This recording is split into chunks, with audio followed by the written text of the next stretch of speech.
Two happy families living side by side for years. We just had common interests and they were friends. The bank is screwing with us. They're gonna foreclose. But when times get tough, Can't you get rid of that mess? someone has to take the blame. Something went wrong with these people. Stop harassing my wife! I didn't see it coming, Just leave us alone! but I heard it coming. What did you say? Fences make good neighbors, but sometimes fences aren't tall enough. This is not going to end well.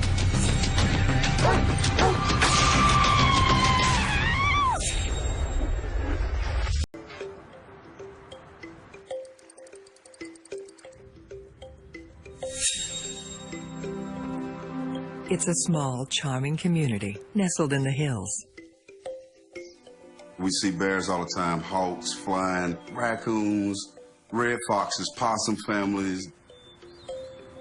Everybody wanted to live here. It's a very, very family-oriented and calm, nice neighborhood. It's so nice, people never want to leave.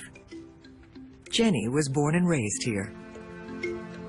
My parents left me my house. It's the house I grew up in as a kid, and so it's my own piece of my mom and dad. It's like every time I'd come home, there was a nice warm embrace from my parents. Looks like we're gonna need another 100 foot of cable. Jenny married her high school sweetheart, Erwin. Oh gosh, my husband Erwin is my soulmate. We've been together as friends since we're 16, 17 years old. She's a teacher, and he's an electrician.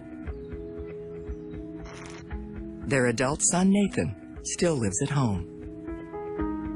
Jenny and Erwin are nice, laid-back, friendly people. They would give you the last thing that they had if you needed it more than they did. Good morning. Hi, Sheila. I was born and raised here. Jenny and I used to ride the same school bus. She introduced herself, and we became fast friends. You know, I just want to get this done so I can go hunting. Erwin's very quiet, keeps to himself. I walk the dogs by myself. I wave to people, and pretty much that would be the extent of it. Well, don't you have something else to do first? Oh, yeah. Erwin and Jenny are such good neighbors. They've been keeping an eye on the empty house next door for the past decade.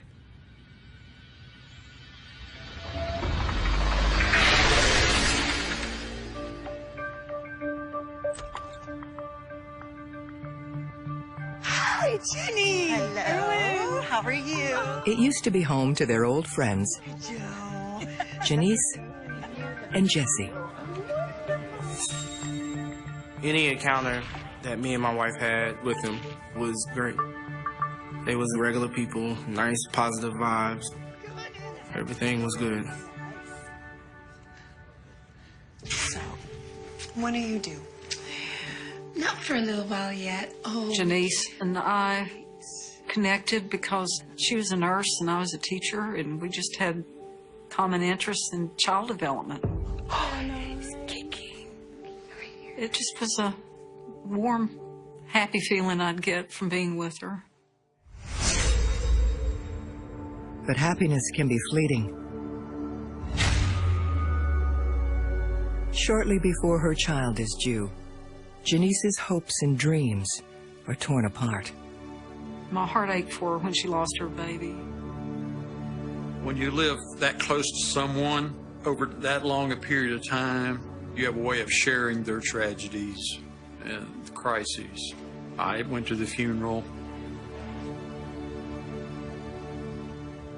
It just seems like they just got really sad after that. And then suddenly, without word or warning, the couple vanishes. They just disappeared. What was strange, too, is they didn't take anything with them. They left everything in the house. Mysteriously, the house lies empty. Wherever they are, Jesse and Janice keep paying the mortgage. for 10 years.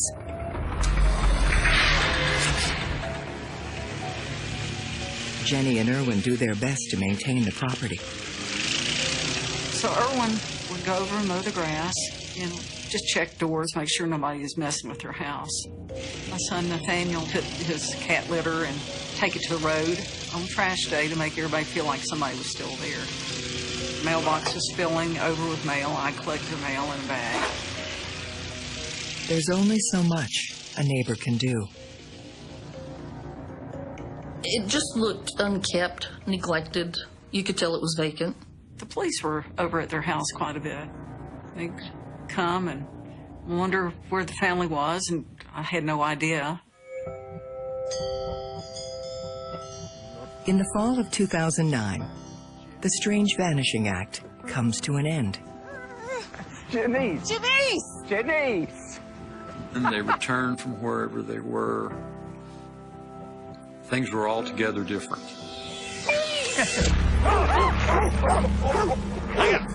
This reunion is the beginning of a long, dark horror show. Harassing my way!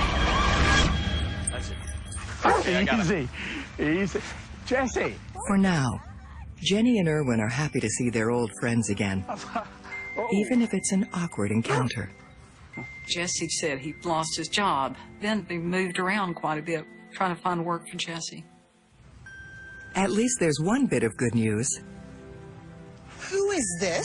This is Marcus. He was about 8 or 9. Was a very bright little fellow. I am so happy for you guys. After so many years away, there are a lot of questions. We got a lot to do right now. We'll see you later. Yeah, see you later. Yeah. I was just happy to realize that they're okay. But, they were different.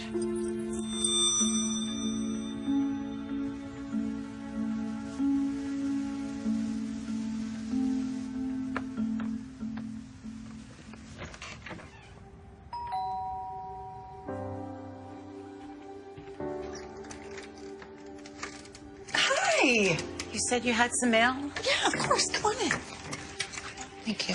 They would come over and they'd tell us about how they were working with the bank, trying to get their house set up with lower payments. So, things didn't go very well in Louisville? That's an understatement. Her health started deteriorating. I got really sick. They mixed up the wrong blood pressure medicine, and she had taken it and had almost died. I'm so sorry. Is that it?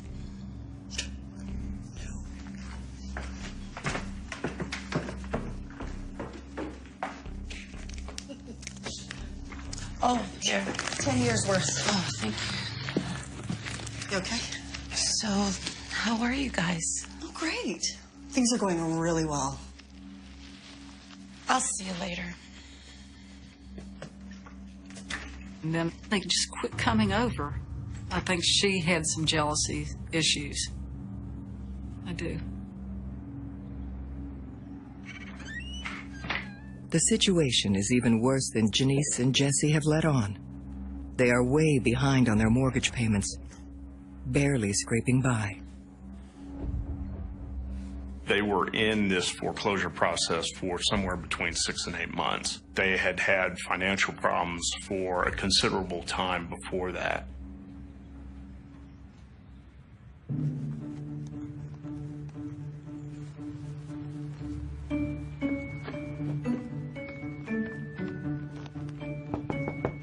I could tell that there was money problems because they didn't have a lot. Their money was tight.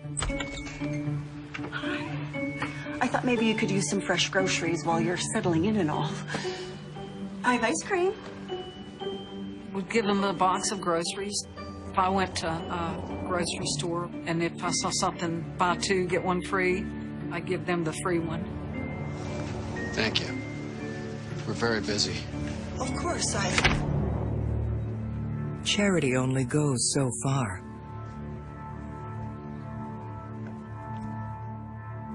And now, even just being neighborly is taken the wrong way.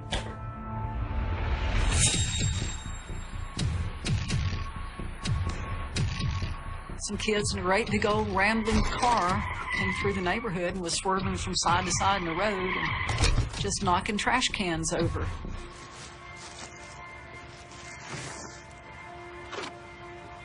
Went out there and I collected the trash cans that were knocked down.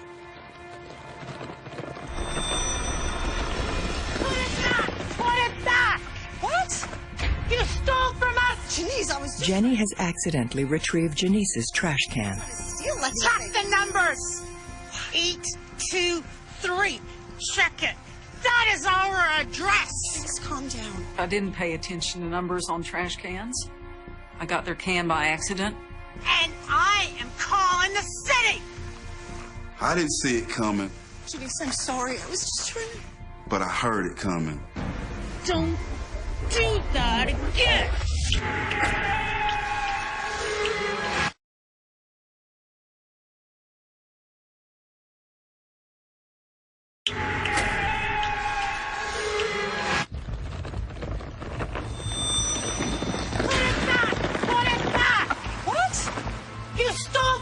Janice, I was just trying to... Nobody could make any sense of it. Who gets that upset over a trash can? I was just trying to help you. Don't do that again! Honestly! Janice is convinced Jenny was stealing her trash can. Are you okay? Yes, I'm fine. What did she do? Nothing. I don't want to talk about it.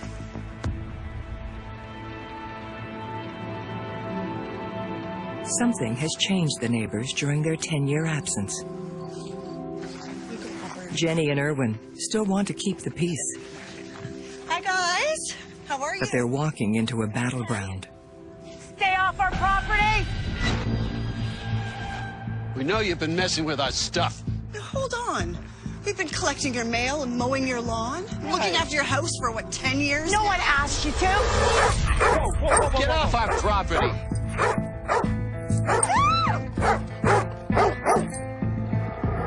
Jenny, just go inside. What's wrong with you? We're friends. Jenny. That's it. Go inside your precious, perfect little house.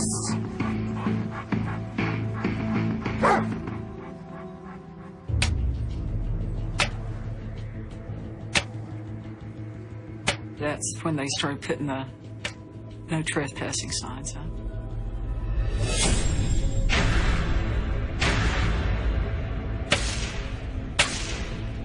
I have no idea why they did that or any sense of what was going on.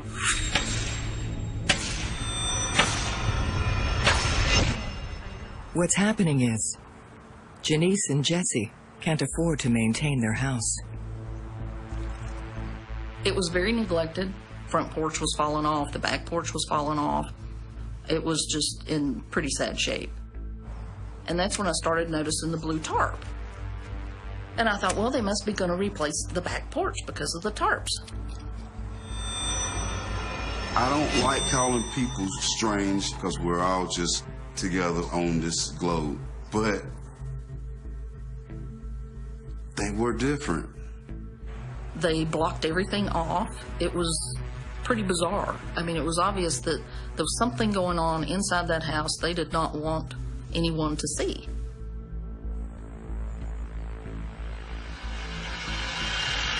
The couple falls even further behind on their mortgage payments. You know, I told him that if he wasn't paying his mortgage, that eventually the bank would get that property back. What's the bank have to say now? What do you think? They're gonna foreclose. I'm only working part-time. The bank was ready to evict him. It looked like he was losing his home. He was working part-time, but he was the only person working in the home at that point. So they were under considerable strain and stress. They can't. Where will we go? The house is officially listed as foreclosed. Here they are again. Speculators come around looking for a deal. Essentially, anyone could look these properties up on the internet and drive by and look at the properties and eventually buy them and sell them again for a profit. Jesse and Janice could be out on the streets in a matter of months.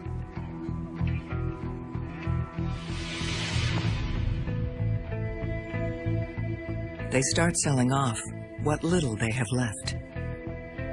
They always had yard sales. It was just constant. I mean, every Saturday, you would tell yourself, oh no, not another yard sale. The effort brings in peanuts. Jesse tries to sell the place before the bank can take it from under them. He hired a real estate agent and had the house on the market. Their house, it was all in terrible shape. They were asking too much for it. How do you expect to sell your house when it's nothing but a termite bin? Janice and Jesse don't see it that way. As far as they're concerned, the reason they can't sell lies right next door. And they're not going to sit back and take it. And it just seemed like the more desperate they became, the more aggressive they became. Can't you get rid of that ugly, filthy mess? What? She said they couldn't sell their house because of my husband's electrical equipment in the backyard. It's been there for years, you know. Been there when they bought the house, you know. I don't know why all of a sudden it bothered them. How are we supposed to sell our house living next to that, huh? Now, everybody's backyard has stuff in it. I couldn't see why anyone would complain. Get rid of it now! No, I won't do that. Janice will not back down. She files a complaint with the city.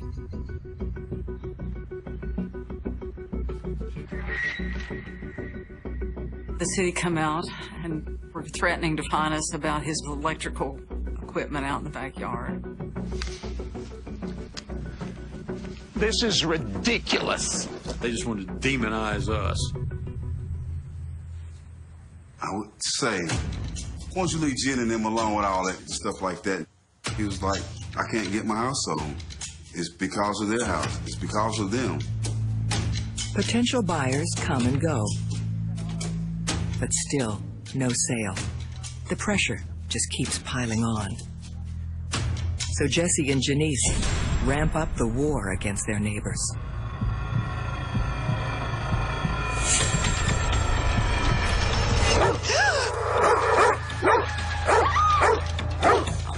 You don't like my dog? Janice was walking the dog up and down the property line. Please stop! You've done enough! He was huge. I knew he was a guard dog. Just the way he barked so aggressively. Their dog wasn't friendly at all. Not as good as the pretty little beagles? I'm terrified of that dog. Go on, get inside, you ugly whore!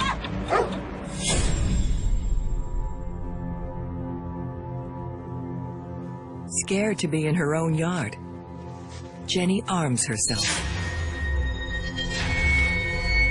I carried a knife with me when I did my gardening work, just in case the dog got loose. And it looks like her worst fear is about to come true. Get him, Pickle!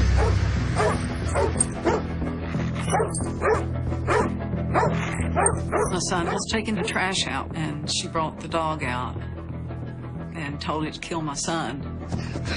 You get away from him! Stay away from my son. What you gonna do about it, ugly bitch? What's going on here, Jenny? That's it. Get your fat, lazy husband to help you. Jenny, Nathan, just come inside.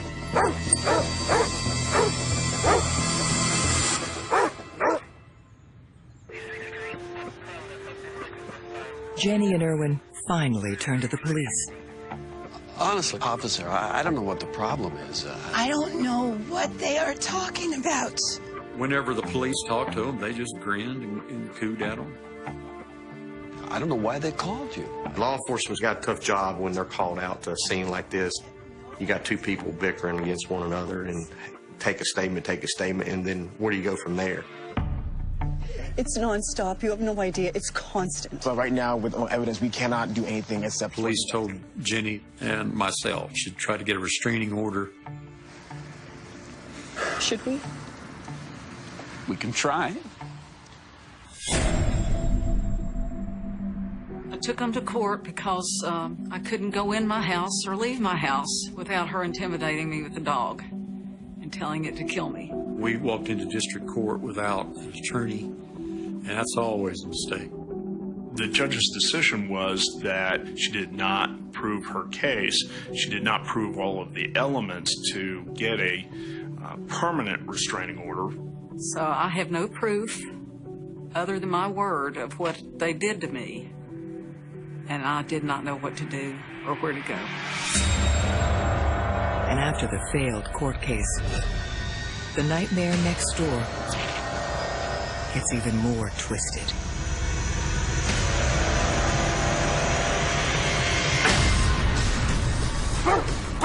There was no avoiding them. I remember Jesse met me at the car and threatened to beat my head in if I didn't keep my nose out of his business.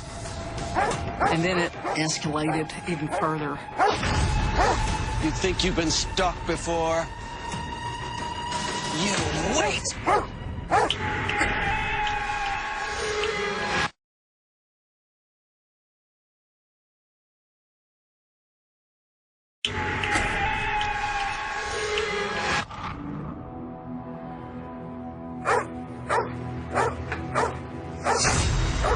You think you've been stuck before?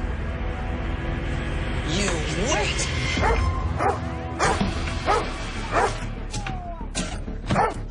You hear that? No! You ain't seen nothing yet! You stop harassing my wife! Oh! Janice did say that she would take everything I have and leave me homeless. And I'd be living in the streets, starving. And she said she would put my husband away for a long time.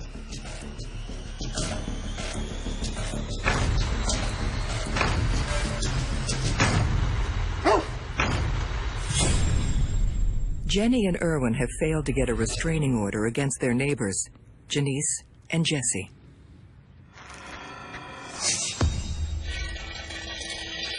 Now there's nothing to stop the endless harassment.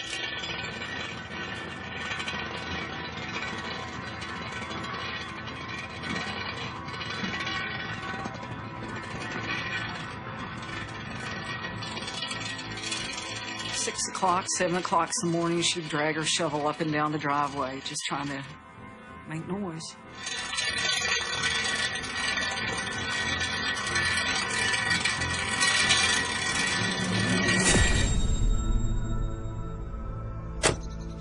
Janice's rage is on full public display, but aimed at just one family.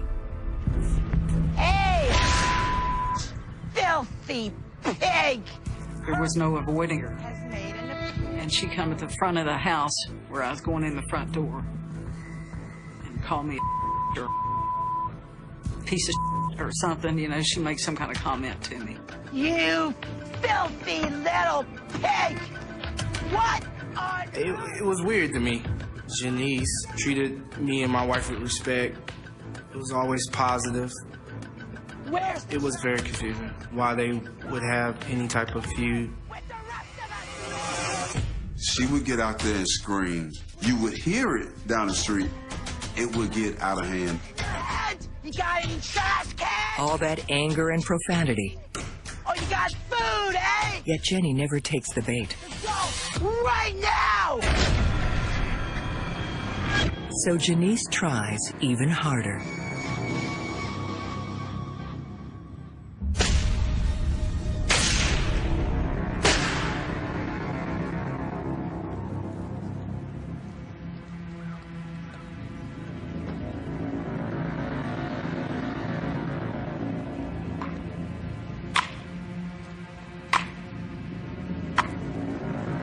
What is wrong with you? What is your problem? And she was taunting me right at the property line. Just leave us alone! Because I was getting more aggravated with her, and my son Nathaniel came out and got me. He said, Mom, it's not worth it. Come on back inside. The abuse is so intense and unpredictable that Irwin takes defensive measures.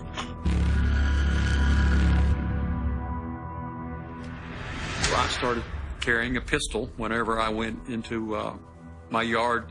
Didn't need it anywhere else, just my own yard. They're no longer yards. They're war zones.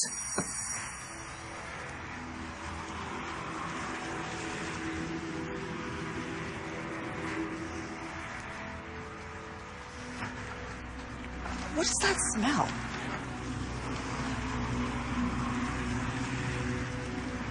Jesse started mulching all down the side. I couldn't figure out what they were doing with the mulch, and I kept smelling a feces smell. I thought somebody's got sewer problems, and it really smelled bad.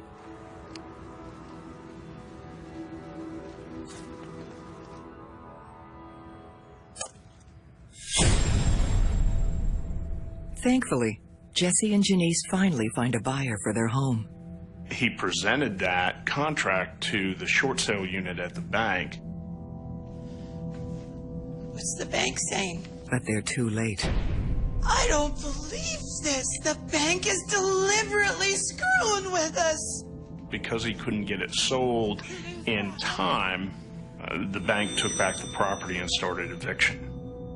We're gonna lose everything. I can only imagine that at home and in this neighborhood, there was a lot of stress, a lot of strain.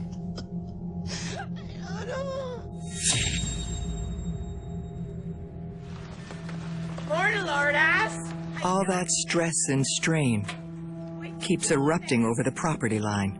Why don't you do me a favor and stick your finger in the electrical? Jenny and Erwin would never start with them. She would say things like, "You're ugly, you're fat, you're a monkey."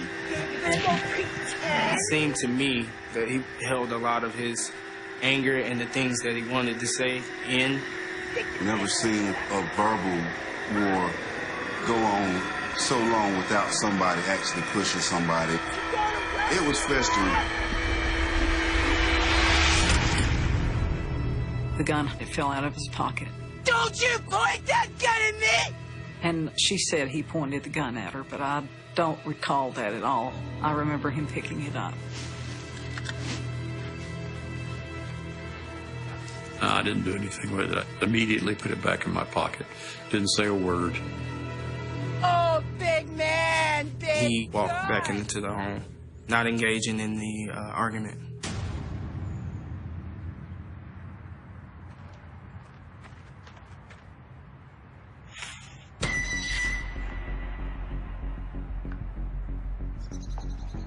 You talk to my wife again? You threaten her? Told me that if I didn't leave his wife alone, he would kill me.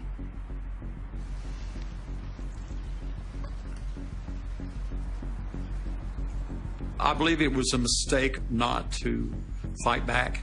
If I had just cold cocked him, I'd been better off. But I believe you cannot defeat crazy. It's especially hard when crazy follows your every move.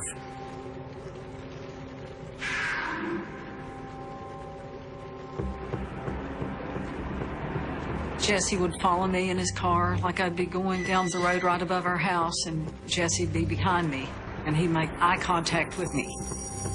I couldn't really get away from him. And there's no peace waiting at home.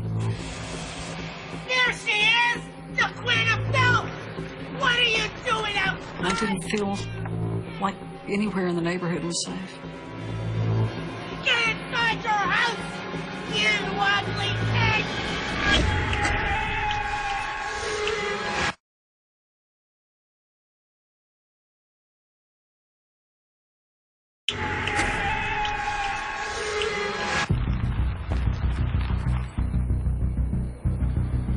There she is!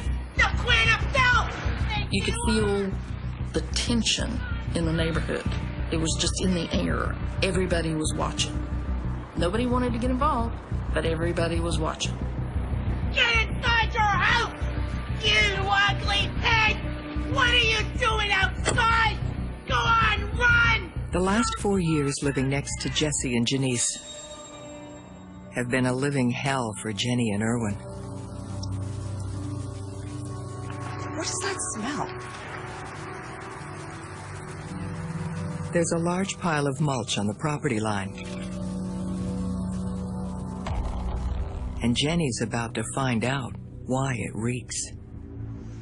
Ugly whore, get back inside. If I wasn't in the yard, Janice would get very aggressive toward Jenny if she went outside. Please, just leave me alone! She would make threats, like cutting your throat. And she'd call me the queen of trash, queen of filth. Get back inside! She'd tell me, get back in the house, you don't belong out in the yard. You need to be inside, ugly pig! You hear me?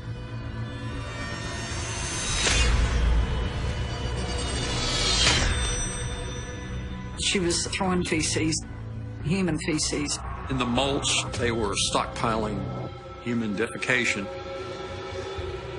That's just too strange to even think about.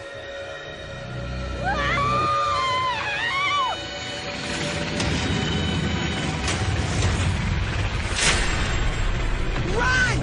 Get back inside!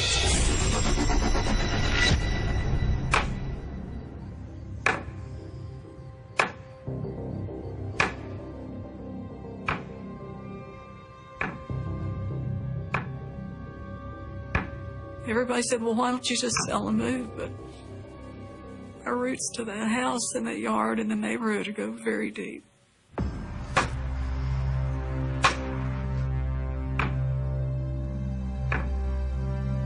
I spent a lot of time in my hole in the basement. He just changed. The more he became shut in, he became real quiet. Just wanted to be left alone. Down in the basement was his place because he never left. It was like a cell, his basement. And we were always at a loss. You know, what can we do? The whole neighborhood was on the edge. Everybody knew something was not right. And I knew all along this is not going to end well. Started like always. Get up 5:30, feet hit the floor. I'm making coffee, and I give him a goodbye kiss. And I said, I'll see you later, sweetheart. And he says, yeah, have a good day. And I get off to work.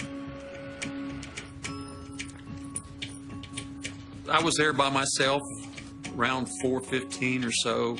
I took the dogs for a walk to the park. Yo, Lorda! Here you are! He was walking his dog, so he actually had to pass Janice's house. And he stopped in the middle of the street as I pulled out and, you know, do a gesture with his finger. Basically, you know, stuck him a middle finger. That all you got? Oh, look at you. They would yell until I was out of earshot, which might be 300 or 400 yards. Maybe 30 minutes. I came back. Hey, Irwin. Irwin's posture was very slumped. He was walking very slow, shuffling his feet.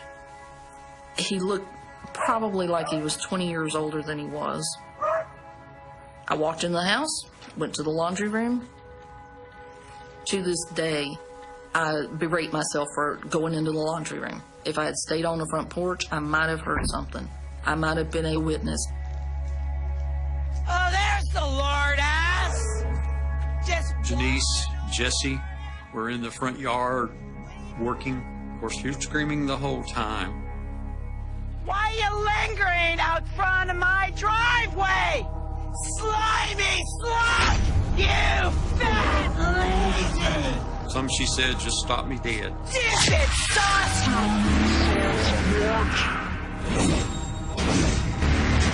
The whole thing was just a matter of a few seconds.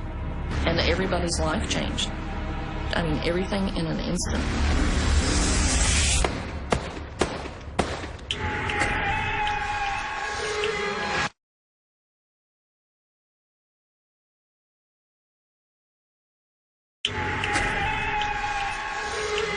Oh, there's the Lord ass. Just wobbling over, are ya? What are you doing? Why are you lingering out front of my drive? His rage reached such a level that he just couldn't take anymore. You fat lazy! How are we supposed to stop you? 4 years of torment has finally reached the breaking point. Just leave us alone! You think you've been stuck before?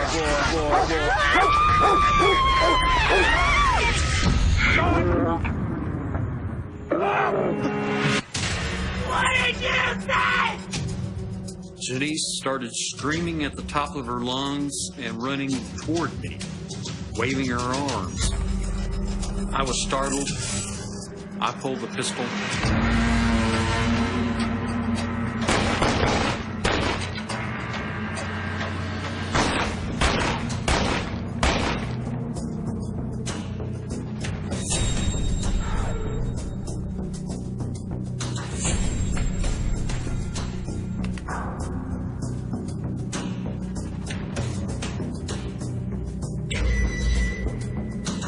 These people were hit a number of times, many times, and they just kept coming. So I just kept firing.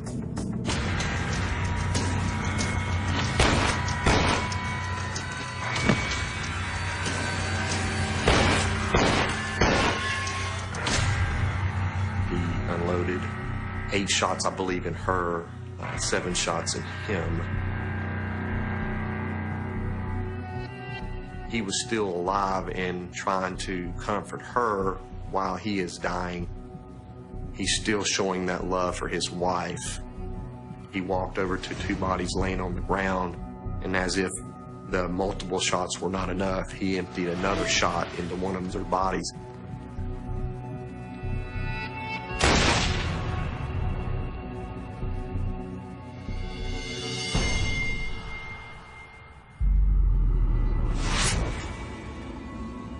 The son heard the shots and then looked outside the window and saw his parents. I didn't know what to do, what could be done. I was confused, spent. You're emotionally and physically exhausted after something like that. You know, I never shot anybody before. And as I came out from doing the laundry, I heard my doorbell. As I opened up the door, Michael said, "There's been a shooting up the street." 911, where's the emergency? I think my neighbor just killed his neighbors. Okay, what's your address? And I stood around, and within just a minute or two, the police were there. My initial reaction was horror. And my second reaction was, oh my God, they killed Irwin. How are we going to tell Jenny? It never crossed anyone's mind that it would be the other way around.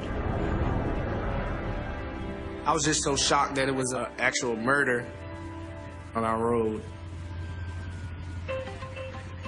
His wife, Jenny, returns from work, unaware her world has been shattered.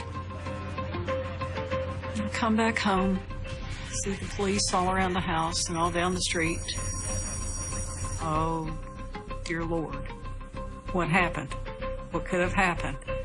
And they said, well, you need to come downtown and answer some questions for us.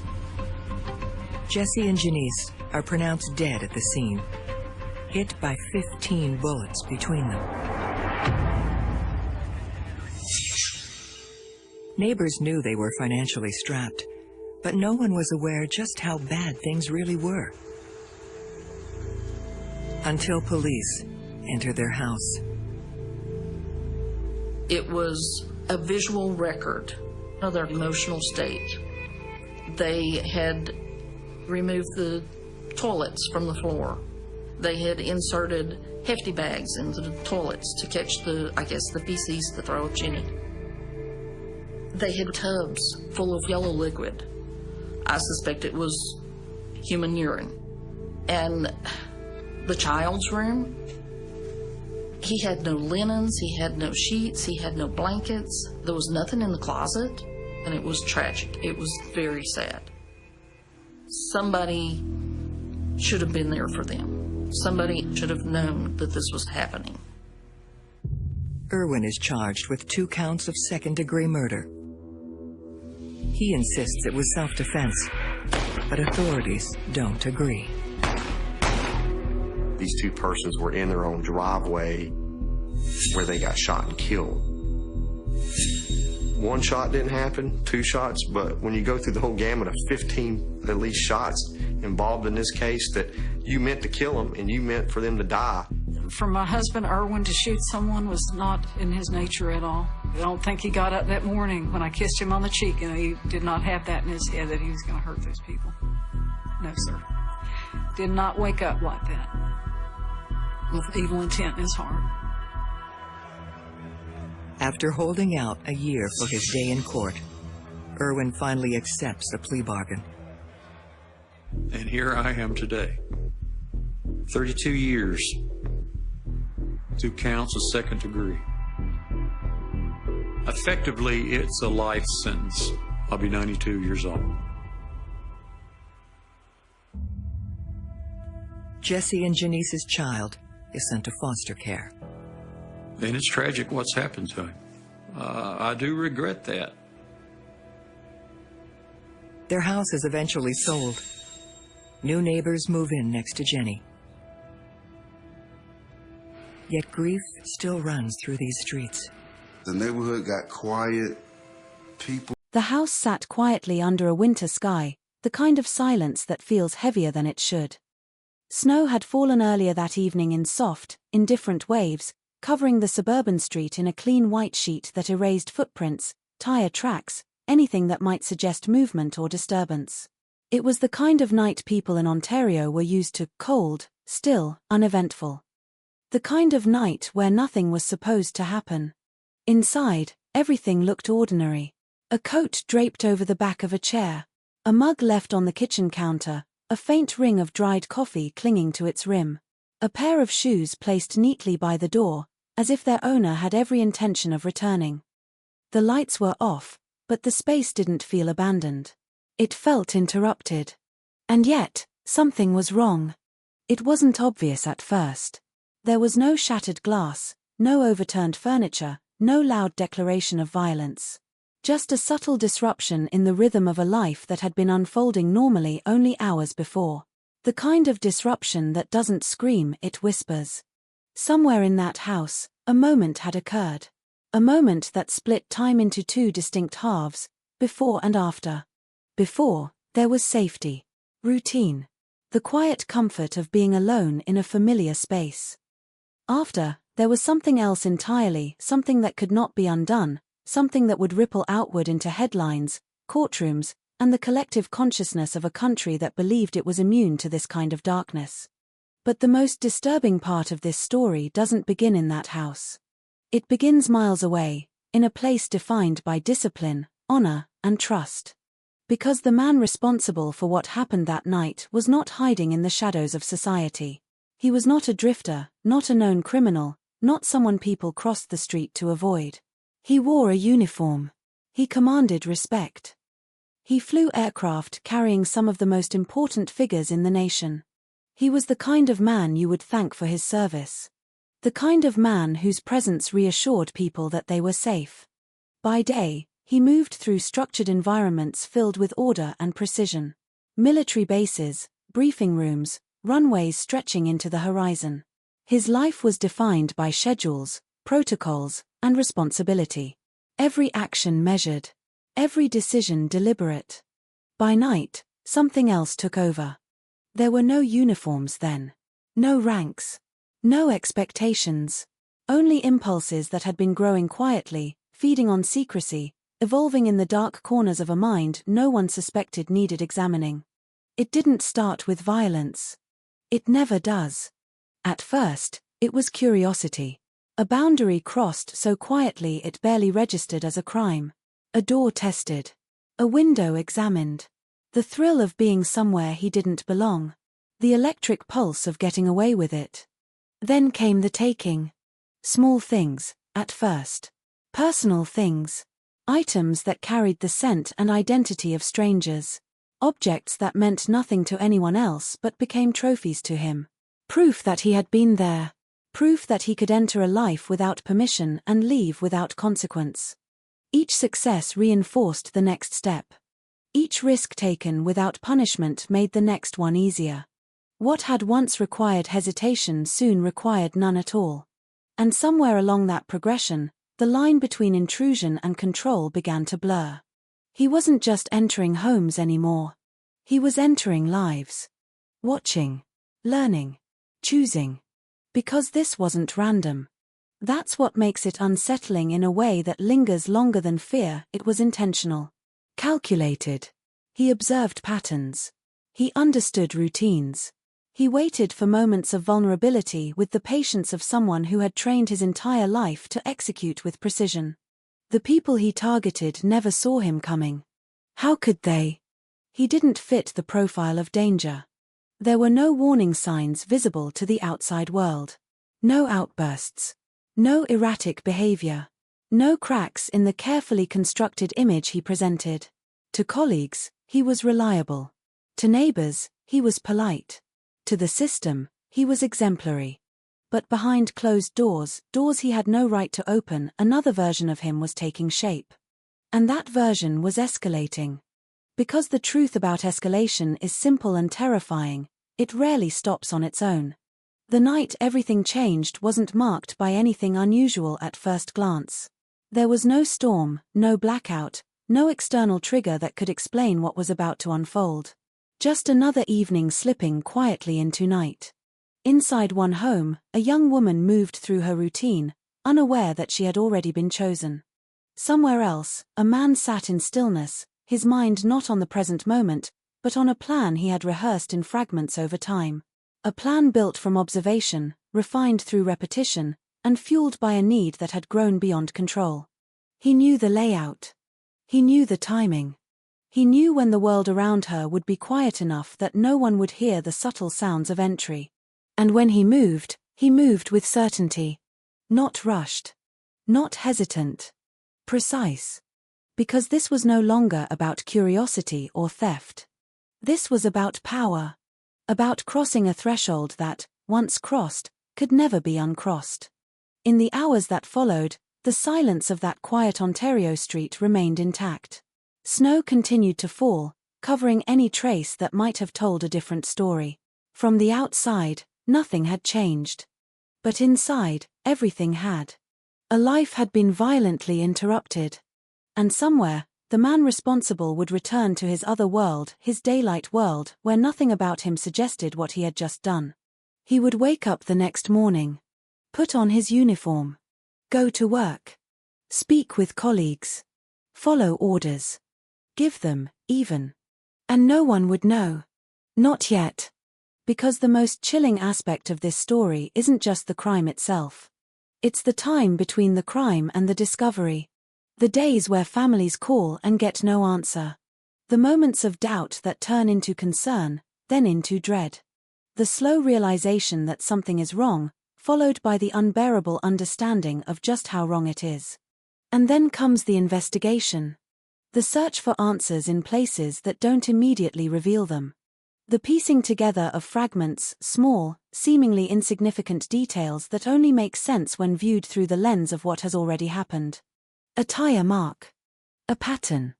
A connection no one expected to find.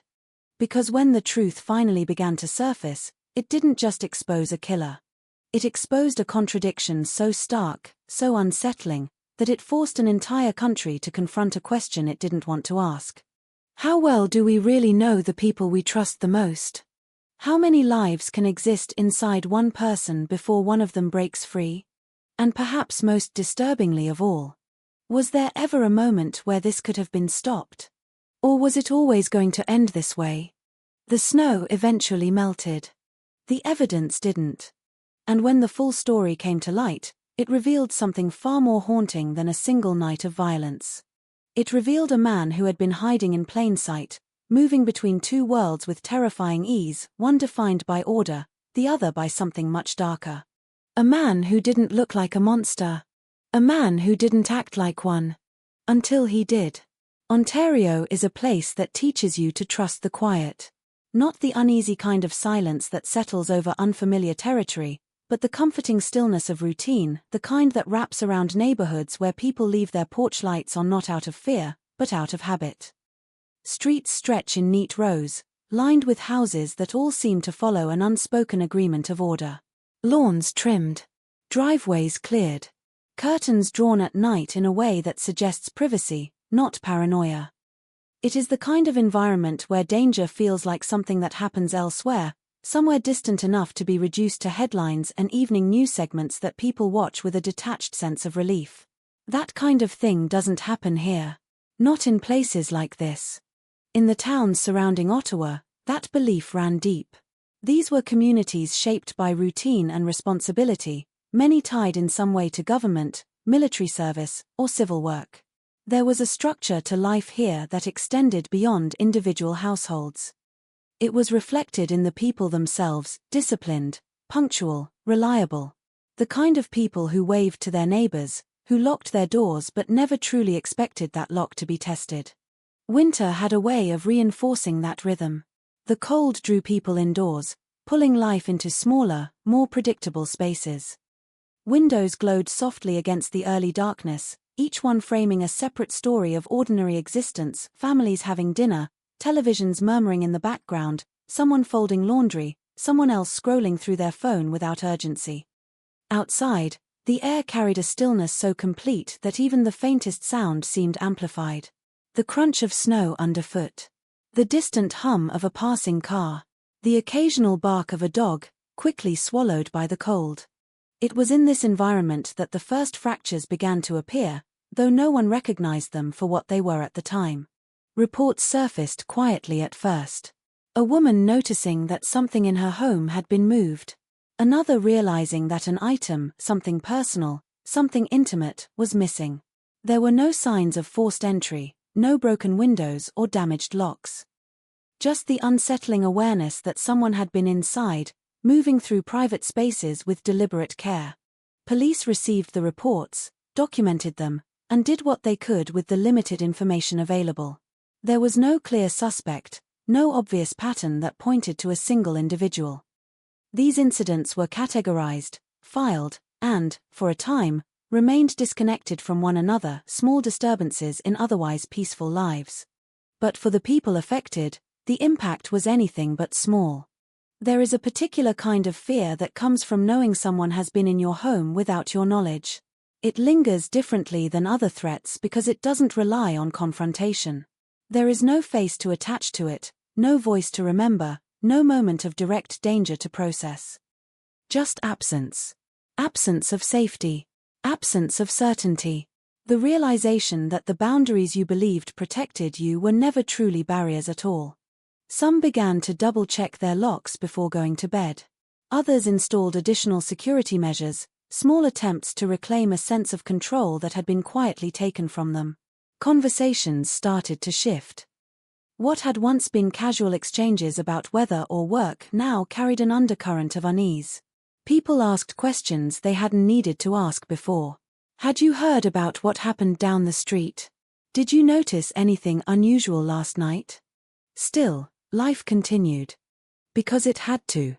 Because nothing had escalated in a way that forced the community to stop and fully confront what might be happening. Not yet. Beyond the residential streets, another world operated with an entirely different kind of precision. Canadian Forces Base Trenton stood as a symbol of structure and authority, a place where chaos was not tolerated and discipline was ingrained into every aspect of daily life. Aircraft lined the runways, their presence a reminder of responsibility on a national scale. Inside briefing rooms, decisions were made with clarity and purpose. There was no room for uncertainty here, no space for the kind of ambiguity that lingered in the neighborhoods just miles away. Within this environment, one man moved seamlessly. Russell Williams was not just another officer. He was a figure of trust, someone who had built his career on reliability and composure. His colleagues saw him as steady, methodical, someone who understood both the weight of responsibility and the importance of maintaining control. His role placed him in proximity to high-ranking officials, to moments that required absolute precision. There was no indication, no visible crack in his demeanor, that suggested anything out of place. He existed fully within this world. And yet, he also existed outside of it. The duality was not something anyone could see. It wasn't expressed in sudden changes or noticeable inconsistencies. It was maintained through careful separation, a deliberate compartmentalization that allowed two identities to function independently without overlap. During the day, he adhered to the expectations placed upon him. He followed protocol, engaged with colleagues, fulfilled duties that reinforced his position within the structure of the military. There was order in everything he did, a predictability that made him dependable. At night, that structure dissolved. Not completely, but enough. Because even in his other life, there was a form of discipline. The same attention to detail that served him in his career translated into the way he approached his actions outside of it. He didn't act impulsively. He observed. He learned. He adapted. He understood the neighborhoods he moved through, not as random collections of houses, but as systems. Patterns of movement. Points of vulnerability. Windows of opportunity that opened and closed with the routines of the people inside them. He paid attention to small things. When lights turned off. When cars left driveways. When someone lingered a little too long before heading inside, or when they didn't. It was methodical. Calculated. And because of that, it remained invisible. There is a tendency to imagine danger as something obvious, something that announces itself in ways that demand attention. But the reality is often far more subtle. It exists in the unnoticed details, in the spaces between what we observe and what we assume. In Ontario, during those years, danger didn't look like a threat. It looked like normalcy. It moved through familiar streets without drawing attention. It operated within systems designed to prevent exactly this kind of behavior. It relied not on force, but on the absence of suspicion. And that absence allowed it to grow. The reports continued, though they remained scattered. Each one carried the same underlying question: how did someone get in without being seen? Without being heard? Without leaving anything behind that could point to who they were? There were no answers that satisfied.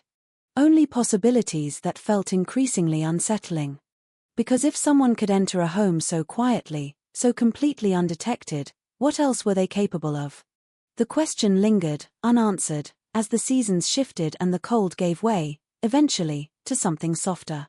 Snow melted, revealing the ground beneath, but whatever had been hidden during those winter nights did not surface with it. It remained buried, not in the physical sense, but in the understanding of what was happening. For the community, the setting remained unchanged on the surface.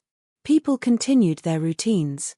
They went to work, returned home, interacted with neighbors, maintained the structures of their daily lives.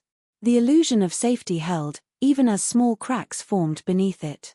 For the man at the center of it all, the setting provided exactly what he needed. Familiarity. Access. And most importantly, trust. Because trust is what allows doors to remain closed but not truly secured. It is what allows people to believe that the worst possibilities are unlikely, that the systems around them are enough to keep them safe. And in Ontario, during that time, trust was everywhere. In the neighborhoods. In the institutions. In the individuals who moved between both without question. It created an environment where someone could exist in two realities at once, one visible, one hidden, without either one exposing the other. Until, eventually, they collided. And when they did, the setting itself would change. Not physically, but in the way it was perceived. Because once something like this happens, once the truth is uncovered, the quiet is no longer comforting. It becomes something else entirely. Something that holds memory. Something that reminds people that what they once believed about their world was never as certain as it seemed. Before her name became something spoken with hesitation, before it appeared in headlines and court transcripts, before it was reduced to a fragment of a much larger narrative about violence and justice, Jessica Lloyd was simply living her life. It was not an extraordinary life in the way stories often demand. There were no grand ambitions unfolding in dramatic arcs, no moments that hinted at the role she would unknowingly play in something far larger than herself. Her life existed in the quiet spaces most people recognize, the kind filled with routines, small plans, familiar comforts, and the steady rhythm of days that feel ordinary until they are suddenly not. She lived in a modest home in Ontario, a place that reflected who she was in subtle ways. It wasn't extravagant, but it was hers. The kind of space where objects were arranged not for display, but for use. Where the marks of daily living, books left open, dishes drying by the sink, a jacket hung carelessly over a chair, created an environment that felt lived in, not staged. There was a warmth to it, even in the colder months. Not just from the heating system working against the Canadian winter, but from the quiet sense of independence that came with building a life on your own terms. It was the kind of independence that didn't demand attention, but held value in its consistency. Jessica worked hard. Like many people in her community, her days were structured around responsibilities that didn't always leave room for reflection. Work, errands, small interactions that filled the spaces in between. There was a predictability to it, but not in a way that felt limiting. It was stability, and in a world that often felt uncertain, that mattered. She had relationships that grounded her.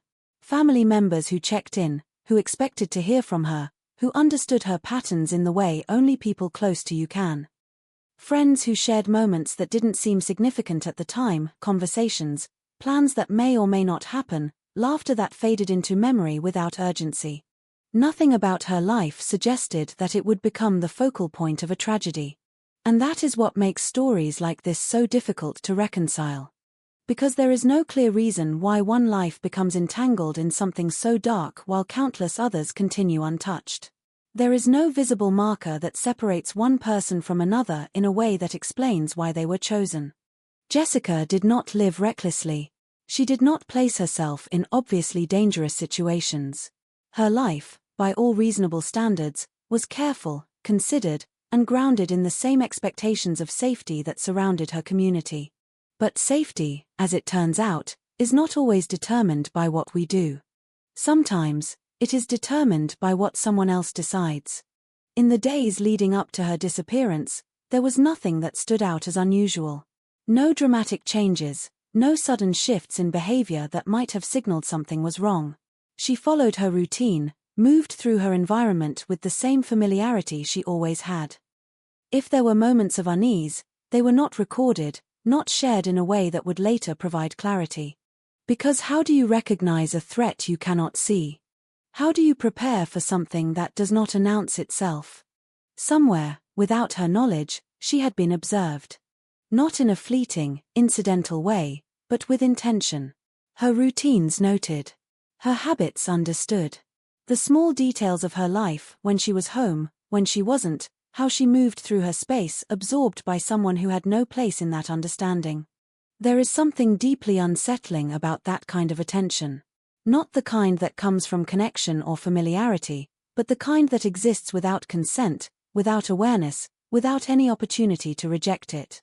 It turns a life into something else. Not a person, but a pattern. Not a story, but a target. Jessica could not have known this was happening. There was no moment where she was given the chance to recognize it, to react, to change course. Her life continued along its path, unaware that someone else had begun to intersect with it in ways that would eventually become irreversible. And yet, if you step back and look at the broader picture, there are always these invisible threads, connections that only become visible after the fact. Moments that seem ordinary until they are placed within a different context. A light left on. A door locked. A window checked, then checked again. These are the small acts that define how we protect ourselves, how we maintain a sense of control over our environment.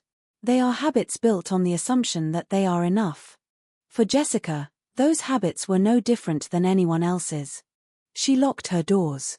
She lived her life. She trusted, in the way most people do, that the boundaries around her would hold. And for a time, they did. Until they didn't.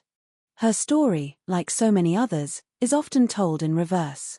It begins with what happened to her and works backward, searching for meaning, for signs, for anything that might explain how things unfolded the way they did.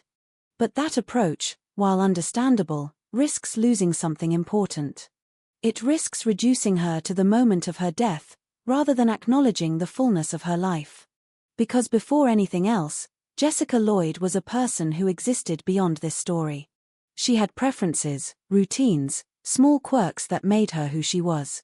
She experienced moments of joy that will never be fully documented, moments of frustration that came and went without leaving a permanent mark. She had plans, even if they were simple ones, even if they were just for the next day or the next week. She occupied space in the world in a way that mattered, even if that impact is now most visible through the absence she left behind. When she didn't answer calls, it wasn't immediately alarming. People miss calls all the time. They get busy. They forget to respond. Life creates small gaps in communication that are usually filled in later without consequence. But as time passed, those gaps widened. Concern replaced assumption. The ordinary explanations no longer felt sufficient. And slowly, the realization began to take shape that something was wrong in a way that could not be easily explained. It is in that transition, from normalcy to uncertainty, that the weight of what has happened begins to settle. For those who knew her, this was not a story about a case or an investigation. It was about a person who should have been reachable, who should have been present, who should have continued existing within the patterns they understood. The shift from she hasn't answered to something has happened is not immediate. It unfolds in stages, each one carrying a different kind of emotional weight. First, there is patience. Then, mild concern. Then, the kind of unease that doesn't have a clear source but refuses to go away. And finally, the moment where the possibility of something serious can no longer be ignored. By the time that moment arrives, the story has already begun to move beyond the control of those closest to it. Authorities become involved. Questions are asked. Searches begin. And the private life of one individual becomes part of a much larger process, one that seeks answers, but often uncovers far more than anyone is prepared for. Jessica's story did not begin with the night everything changed. It began long before that, in the quiet accumulation of days that felt ordinary, safe, and entirely her own. And it is that version of her, the one who lived without fear, who moved through her world with the same trust as everyone around her, that deserves to be remembered just as much as the events that followed. Because in the end, what was taken was not just a life. It was a future. A continuation of moments that will never happen. A presence that can never be replaced. And as the story moves forward, as the investigation begins and the truth slowly emerges, it is important to hold on to that understanding. That at the center of everything that is about to unfold, there was a person. Not a headline. Not a case. But a life that was real, complete, and unjustly brought to an end. The night did not arrive with any warning. It didn't carry a sense of dread or an atmosphere heavy enough to suggest that something irreversible was about to happen. It unfolded the way countless other nights had before it, quietly, predictably, without resistance. The sky stretched out in a muted darkness, the air sharp with cold, the kind that settles into the bones and keeps people indoors. It was a night built for routine, for the small rituals that close out a day. Inside her home, Jessica Lloyd moved through those rituals without urgency. There is a certain rhythm to being alone in your own space, a quiet sequence of actions that require no thought because they have been repeated so many times before. Lights turned off one by one. Doors checked, maybe once, maybe twice. The subtle adjustments that signal the end of a day and the beginning of rest. There is comfort in that predictability. A sense that the world has been reduced to something manageable, something contained within walls that belong to you. What she could not have known was that, outside those walls, someone else was moving within a completely different rhythm. He had been here before. Not inside, not yet, but close enough to understand the space, to observe the patterns that defined her life. He knew the layout in the way someone does after careful attention, not through familiarity granted, but through familiarity taken. The timing of lights. The absence of movement at certain hours. The subtle cues that signaled when the house was occupied, when it was not, and most importantly, when it was vulnerable. There was no rush in what he was about to do. That is what makes it so difficult to process the absence of chaos. This was not an impulsive act driven by sudden emotion. It was something else entirely. Something rehearsed in fragments, built slowly over time until it reached a point where it could be executed with precision. Somewhere in the darkness, Russell Williams waited. Not in a way that suggested hesitation, but in a way that suggested control. The kind of patience that comes from knowing exactly what you intend to do and believing, with complete certainty, that you will succeed. He understood the environment. The stillness of the neighborhood. The distance between houses. The way sound traveled, or didn't, on a cold night. These were not abstract considerations. They were factors in a calculation, variables that had been accounted for long before this moment. When he moved, it was deliberate. Approach. Pause. Observe. Even at the threshold, there was no visible urgency. No sign of doubt. The door was not a barrier in the way it was meant to be. It was simply another step in a sequence he had already committed to. Inside, the world remained unchanged for a brief moment. That is the nature of intrusion, it does not announce itself immediately. There is a delay, a fraction of time where everything is still as it was, where the reality of what is happening has not yet fully arrived. And then it does. The exact moment Jessica became aware of his presence is something that cannot be fully reconstructed. There are no recordings, no witnesses, no external perspective that captures that initial realization. But there is an understanding, drawn from patterns, from evidence, from the nature of what followed. It would not have been gradual. It would have been immediate. A shift from safety to something else entirely, something that doesn't allow for adjustment or preparation. The kind of moment where the mind struggles to process what is happening even as it is already unfolding. He had crossed the threshold.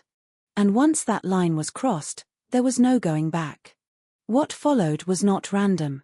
It was controlled, directed, shaped by intent that had been building long before this night. He did not act like someone uncertain of his actions. He moved with the confidence of someone who had imagined this before, who had rehearsed not just the physical steps, but the psychological ones as well. Control was central to everything.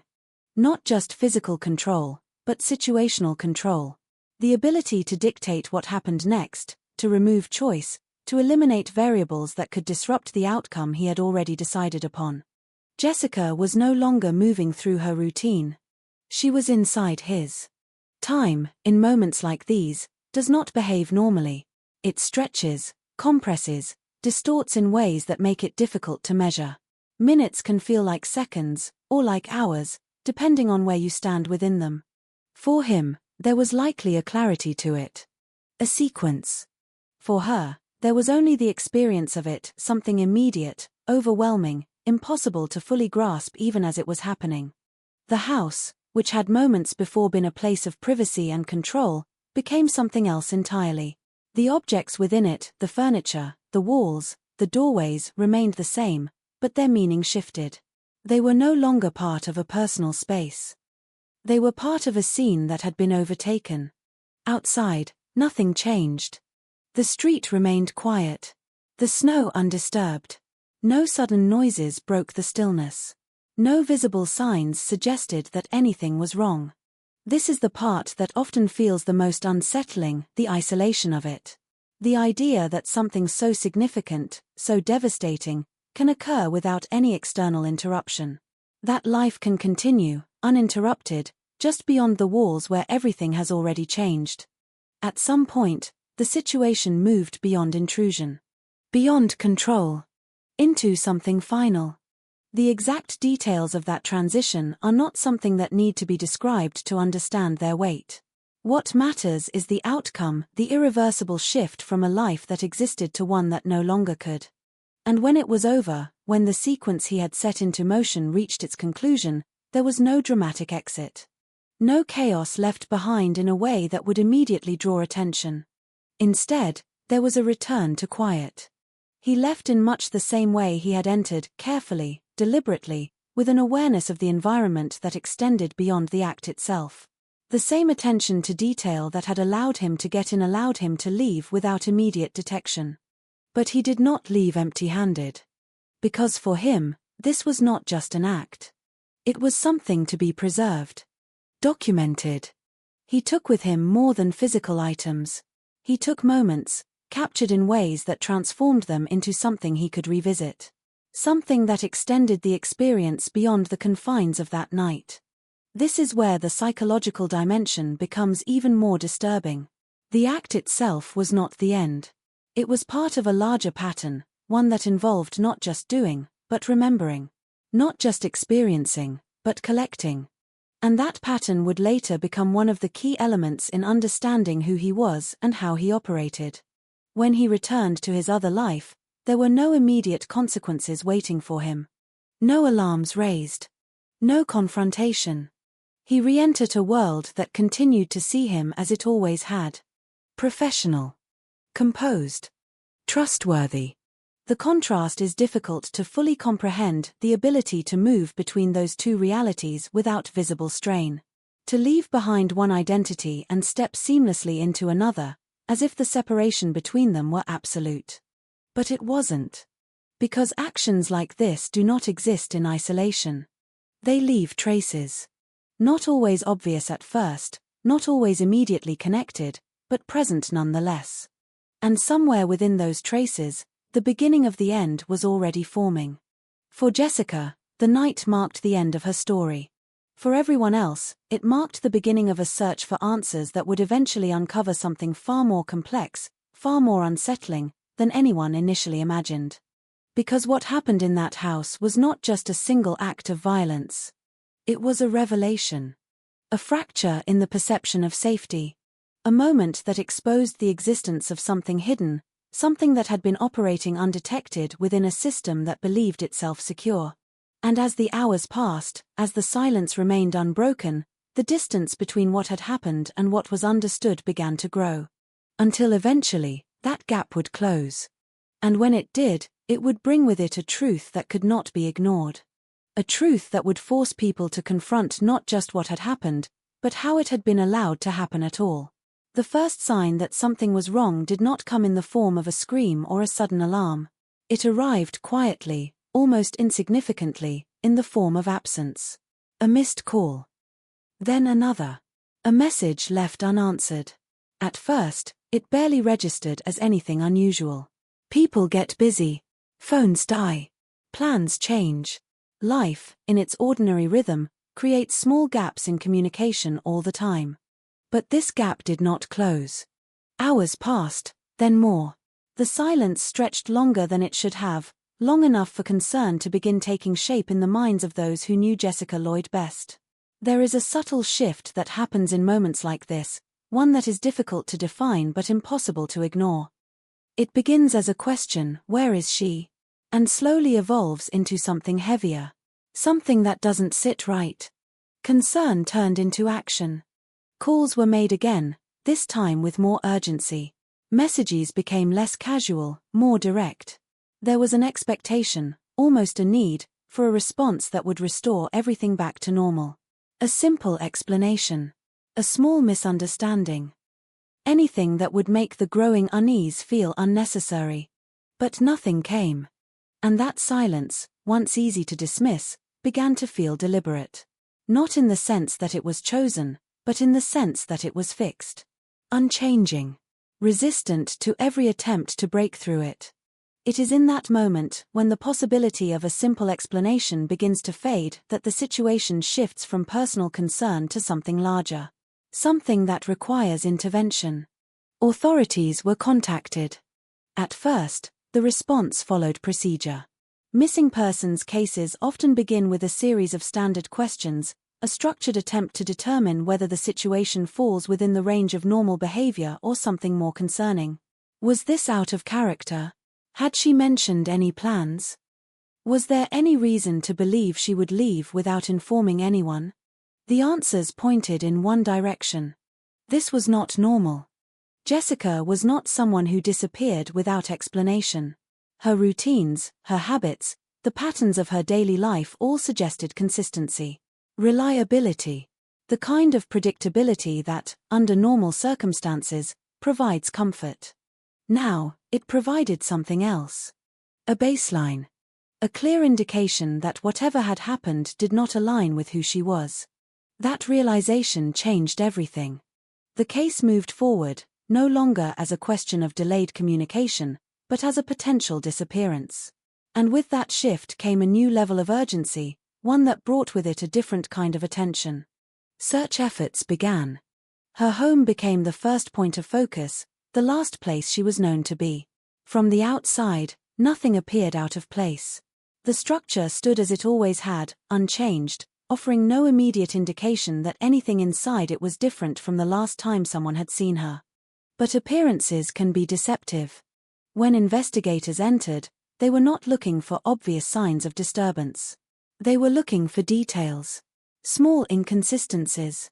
Anything that disrupted the expected order of things. At first glance, the space reflected a life paused rather than abandoned. Personal items remained where they should have been. There were no signs of packing, no indication that she had left voluntarily or in a hurry. It did not look like the scene of someone preparing to go somewhere else.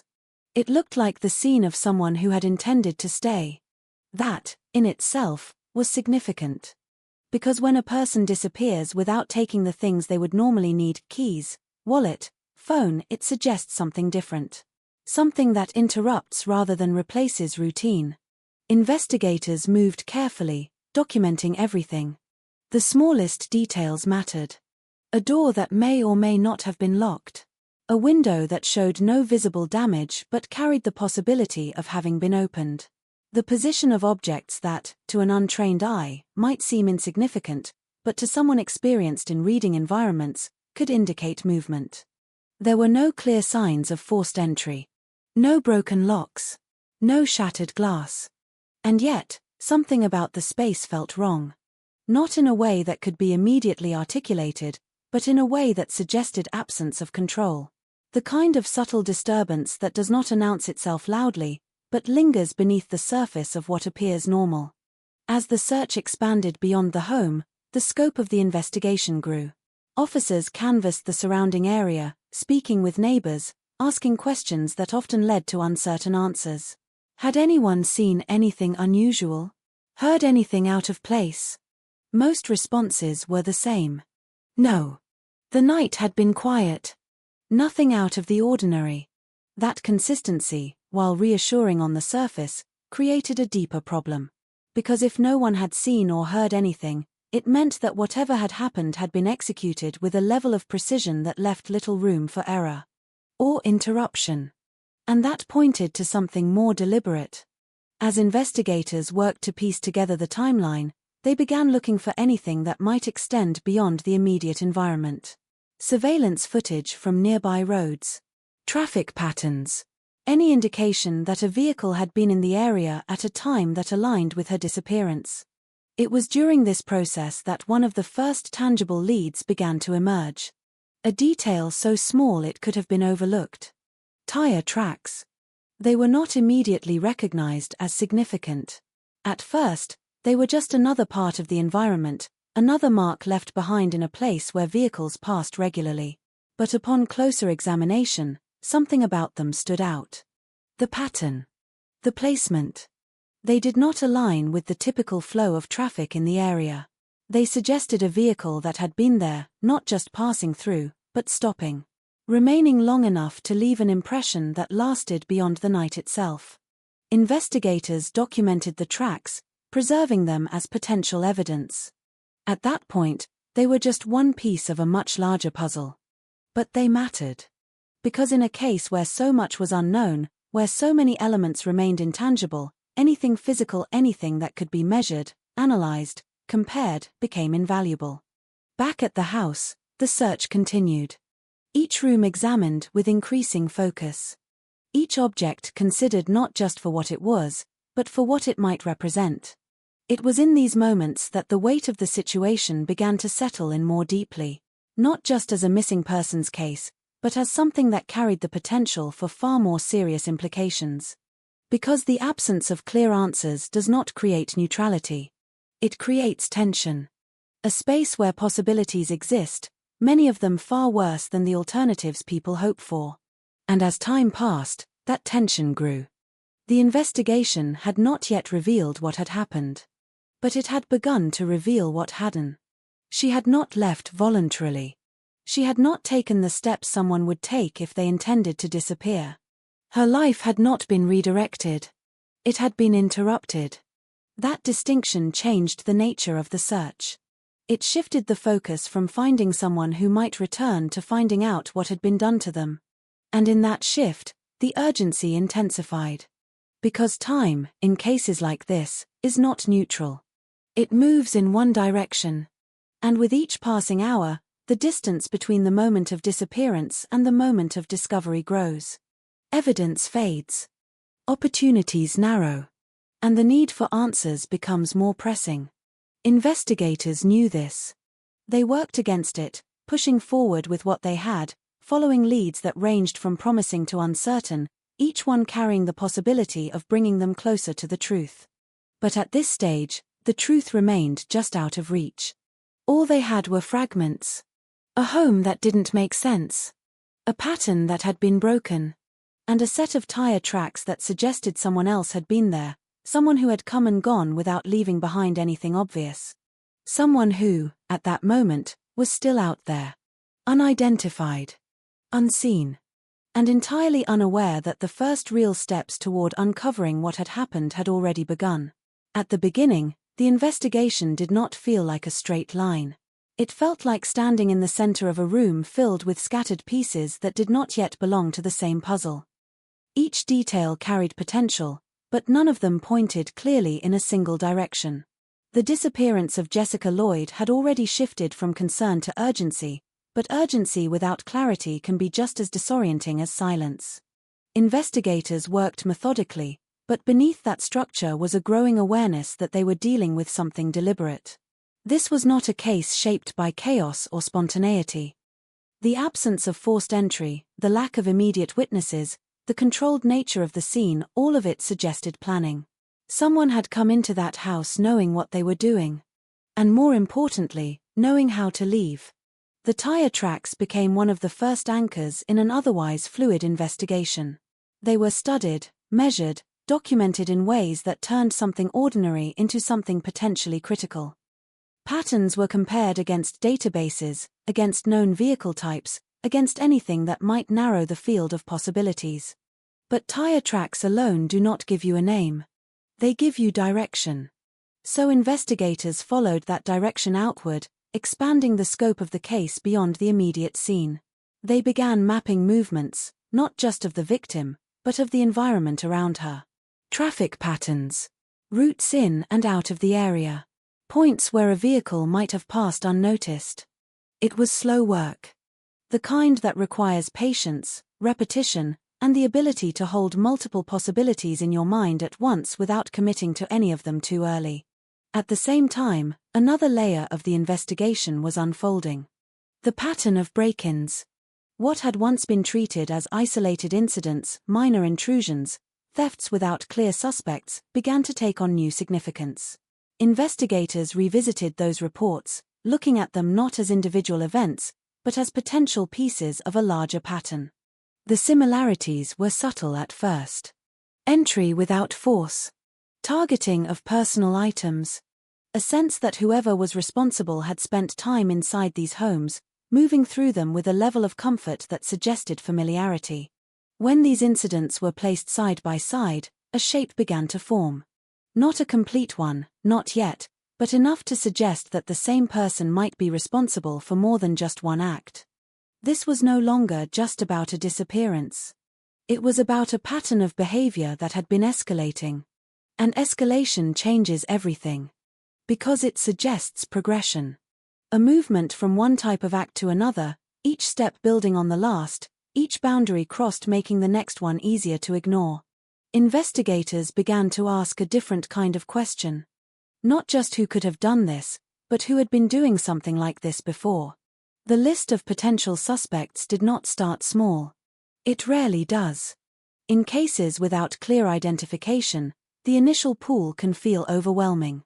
Names surface through proximity, through association, through the simple fact of being in the wrong place at the wrong time. Each one must be considered, evaluated, and either pursued or eliminated. Neighbors were interviewed again, this time with more focus. Not just on what they had seen the night Jessica disappeared, but on anything unusual in the weeks and months leading up to it. Strange vehicles. Unfamiliar faces. Patterns that might not have seemed important before but could now hold meaning. Some remembered small details.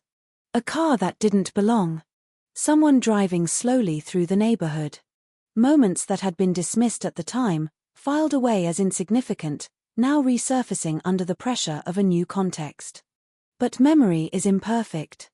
And without something concrete to anchor those recollections, they remained just that, possibilities, not evidence. Investigators also turned their attention to individuals who had been previously involved in similar incidents. Known offenders.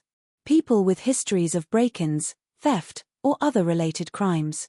Each one was examined, their movements tracked, their alibis checked. Some were ruled out quickly. Others required more time. But none of them fit completely. There was always something missing. Something that didn't align. And as each lead reached its limit, the investigation faced a familiar obstacle, the slow, frustrating accumulation of dead ends.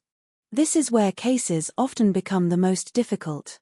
Not because there is no progress, but because the progress does not lead anywhere definitive. Each path followed reveals more information, but not necessarily the information needed to move forward. It creates a sense of movement without resolution. And yet, the work continues. Because it has to. Because somewhere within all of this, there is a connection that has not yet been seen. The breakthrough does not come from a single moment of realization. It builds gradually, through persistence, through the refusal to let small details remain isolated. The tire tracks remained central. They were compared against vehicles registered in the area, against known patterns of movement. Investigators began narrowing their focus, looking for matches not just in type, but in wear, in the unique characteristics that differentiate one set of tires from another. This level of detail requires precision. It requires time. But it also provides something invaluable, a way to move from the abstract to the specific. As this process unfolded, a list began to form. Vehicles that could potentially match the tracks. Owners connected to those vehicles. Each name added to the list represented a possibility. A potential answer. Or another dead end. Among those names were individuals whose lives, on the surface, did not suggest anything out of the ordinary.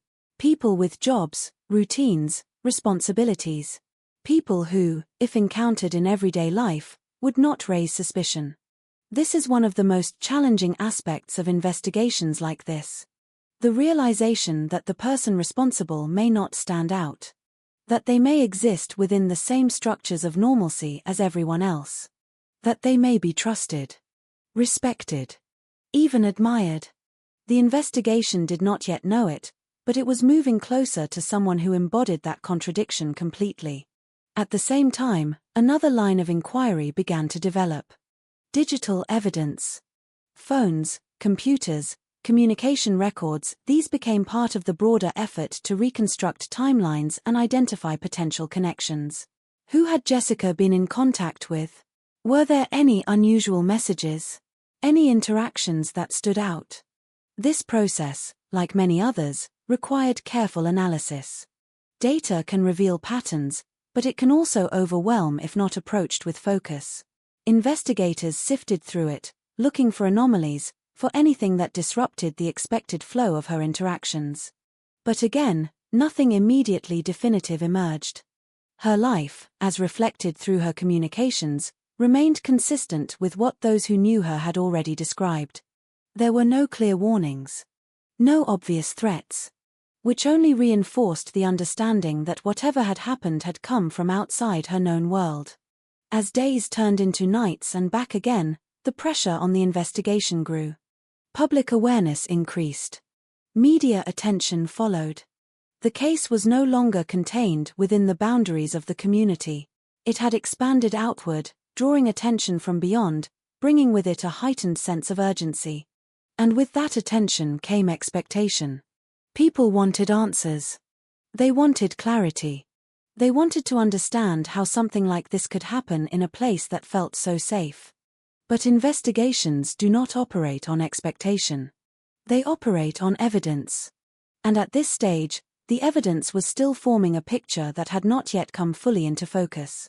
What investigators did know was this: they were not looking for someone who acted impulsively. They were looking for someone who planned. Someone who observed. Someone who had likely done something like this before, even if it had not escalated to this level. That understanding narrowed the field, not in terms of numbers, but in terms of profile. It pointed toward a certain type of individual. Disciplined. Controlled. Comfortable operating within systems without drawing attention. And as the investigation continued, as each piece was examined and re-examined, the distance between what they knew and what they needed to know began to shrink. Not quickly. Not dramatically. But steadily. Because somewhere within the growing body of evidence, there was a connection that would bring everything into alignment. A detail that would transform possibility into certainty. A link that would turn a list of names into a single, undeniable answer. And when that moment came, it would not just identify a suspect. It would reveal something far more unsettling. That the person they had been searching for was not hidden in the margins of society. He was standing in plain sight all along. Breakthroughs in investigations are often imagined as sudden, dramatic moments, a piece of evidence falling into place with unmistakable clarity, a realization so immediate it changes everything in an instant. But in reality, they tend to emerge more quietly. They build beneath the surface, shaped by persistence, by repetition, by the refusal to overlook details that seem too small to matter. In this case, the breakthrough did not arrive as a revelation. It arrived as confirmation. By this point, investigators had already begun narrowing their focus. The tire tracks, once just an isolated detail, had evolved into something far more significant. They had been analyzed repeatedly, compared against known patterns, measured with a level of precision that turned rubber impressions in the ground into something almost forensic in their specificity. Tire tracks are not just marks. They are signatures. Every tire wears differently. Every vehicle leaves behind subtle distinctions, variations in tread, pressure, alignment. To the untrained eye, they may all look the same. But to someone who knows what to look for, they can be as identifying as a fingerprint. The tracks found near Jessica Lloyd's home had a pattern that stood out. Not dramatically, not in a way that immediately narrowed the field to a single vehicle, but enough to create a framework. A range. A category that could be matched against records, against registrations, against the thousands of vehicles that moved through Ontario's roads every day. From that framework, a list began to take shape. Vehicles that could potentially match. Owners connected to those vehicles. Each name was a possibility, each one requiring verification, elimination, or deeper scrutiny. This was where the investigation shifted from broad to focused. One by one, those vehicles were examined. Their owners accounted for. Alibis checked. Patterns compared. Most were eliminated. Some did not match the physical evidence. Others had explanations that held under scrutiny. And with each elimination, the list became smaller. More precise. Closer to something definitive. Then came a match that did not immediately stand out as alarming. At least not at first. The vehicle belonged to someone whose life, on the surface, aligned perfectly with the expectations of normalcy. Someone with a structured routine, a stable career, a position that suggested discipline and responsibility. Someone who, in many ways, represented the opposite of what people imagine when they think of a violent offender. Russell Williams. At the time his name entered the investigation in a meaningful way, there was no immediate sense of certainty. Just another entry on a list. Another possibility to be examined, verified, either confirmed or ruled out. But something about it held. The tire pattern matched. Not perfectly, not yet, but closely enough to warrant further attention. Investigators did not rush. This was not the kind of lead that allowed for impulsive action. It required careful handling, a deliberate approach that ensured every step was supported by evidence strong enough to withstand scrutiny. Surveillance began. Quiet. Unobtrusive. The kind designed not to alert the subject that they had become a focus of attention. Williams continued his life as he always had. He went to work. Interacted with colleagues. Maintained the same composed, controlled demeanor that had defined his public identity. There were no outward signs of disruption. No indication that anything had changed. But beneath that surface, the investigation was closing in. His vehicle became a central point of analysis. Detailed comparisons were made between the tires on his car and the tracks found at the scene. Measurements taken. Patterns aligned. The kind of work that does not rely on assumption, but on precision. The match became stronger. Not just similar. Consistent. At the same time, investigators began examining his movements. Where he had been. When. How those movements aligned with the timeline of Jessica's disappearance and the earlier break-ins that had begun to form a pattern. This was where the pieces started to connect in a way that could no longer be ignored. His location. His access. The overlap between his presence and the incidents under investigation. It was no longer a question of possibility. It was becoming probability. And with that shift came the need for direct engagement. The decision to bring him in for questioning was not taken lightly. By this stage, investigators had enough to justify the move, but not yet enough to present the full scope of what they suspected. The interview would be critical. Not just for what was said, but for how it was said. For what could be observed beyond words. Williams entered the room as he entered every other space in his life, with composure. There was no visible anxiety. No outward sign that he understood the weight of what was about to unfold. He answered initial questions with the same measured tone that had defined his professional interactions. Calm. Controlled. Cooperative. He did not present as someone cornered. He presented as someone confident. And for a time, that confidence held. Investigators moved carefully, guiding the conversation, allowing him space to speak, to establish his version of events. They did not confront him immediately with the full extent of what they knew. Instead, they let the silence work. Let the weight of the situation settle gradually. Then, piece by piece, they began introducing the evidence. The tire tracks. The match to his vehicle. The inconsistencies in his timeline. Each element presented not as accusation, but as fact.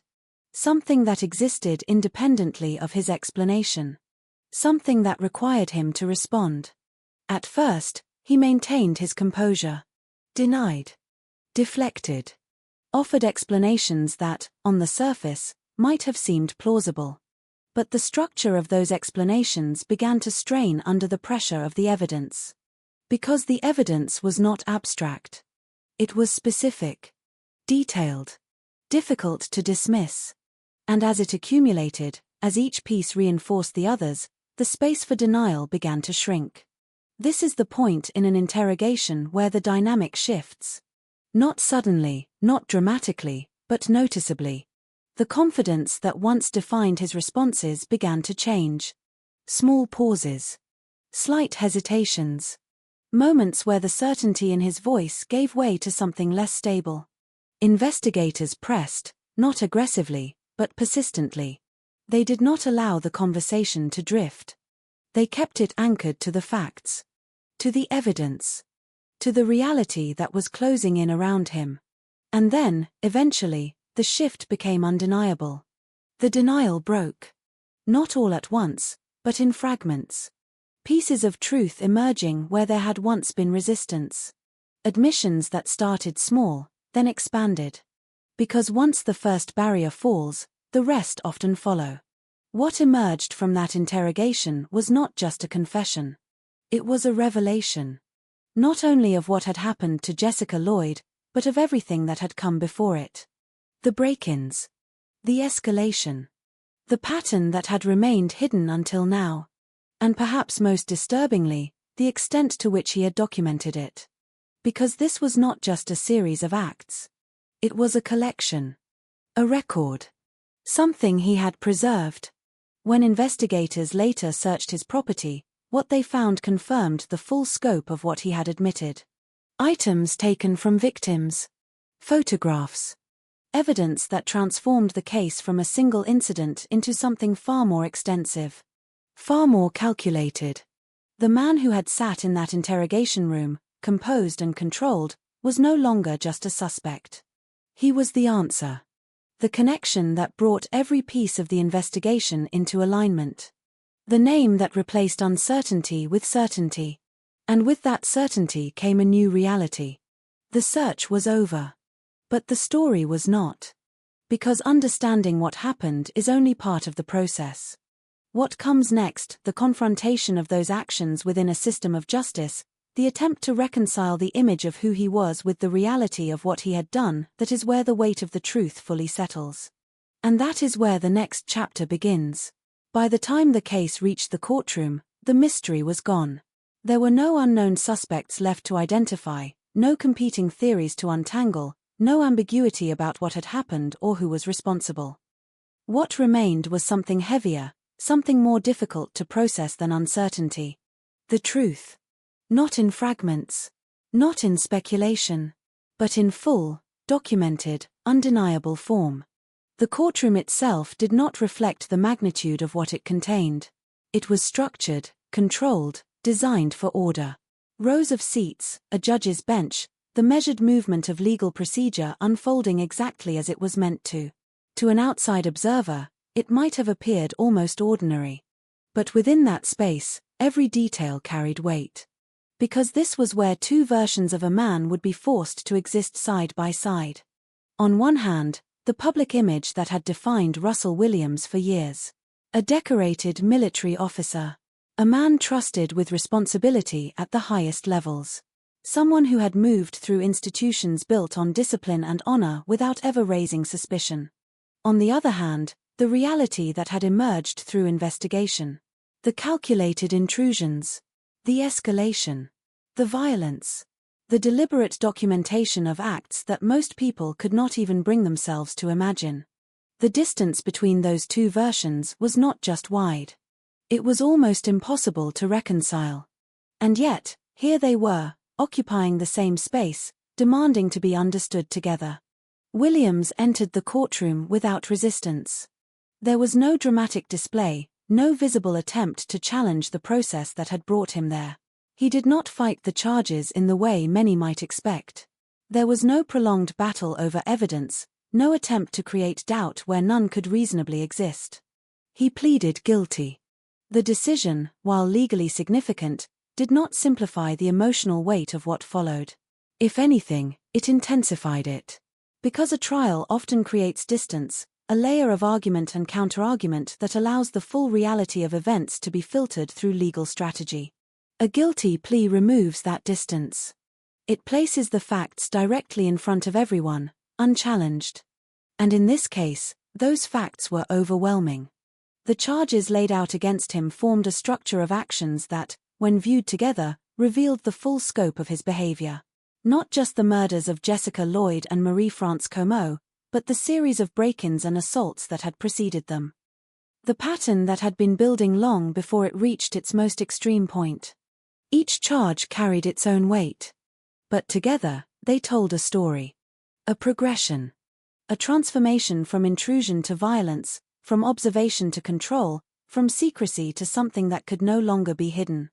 As the proceedings moved forward, the court was presented with evidence that extended beyond what most people are prepared to confront. Not just descriptions of what had happened, but records. Photographs. Documentation that Williams himself had created. This was not evidence gathered solely by investigators. It was evidence preserved by the perpetrator. That fact alone shifted the atmosphere in the room. Because it revealed something deeper than the acts themselves. It revealed intent, not just in the moment, but beyond it. A desire to keep, to revisit, to hold on to what had been done in a way that extended its impact indefinitely. For those present, the experience of hearing these details was not abstract. It was immediate.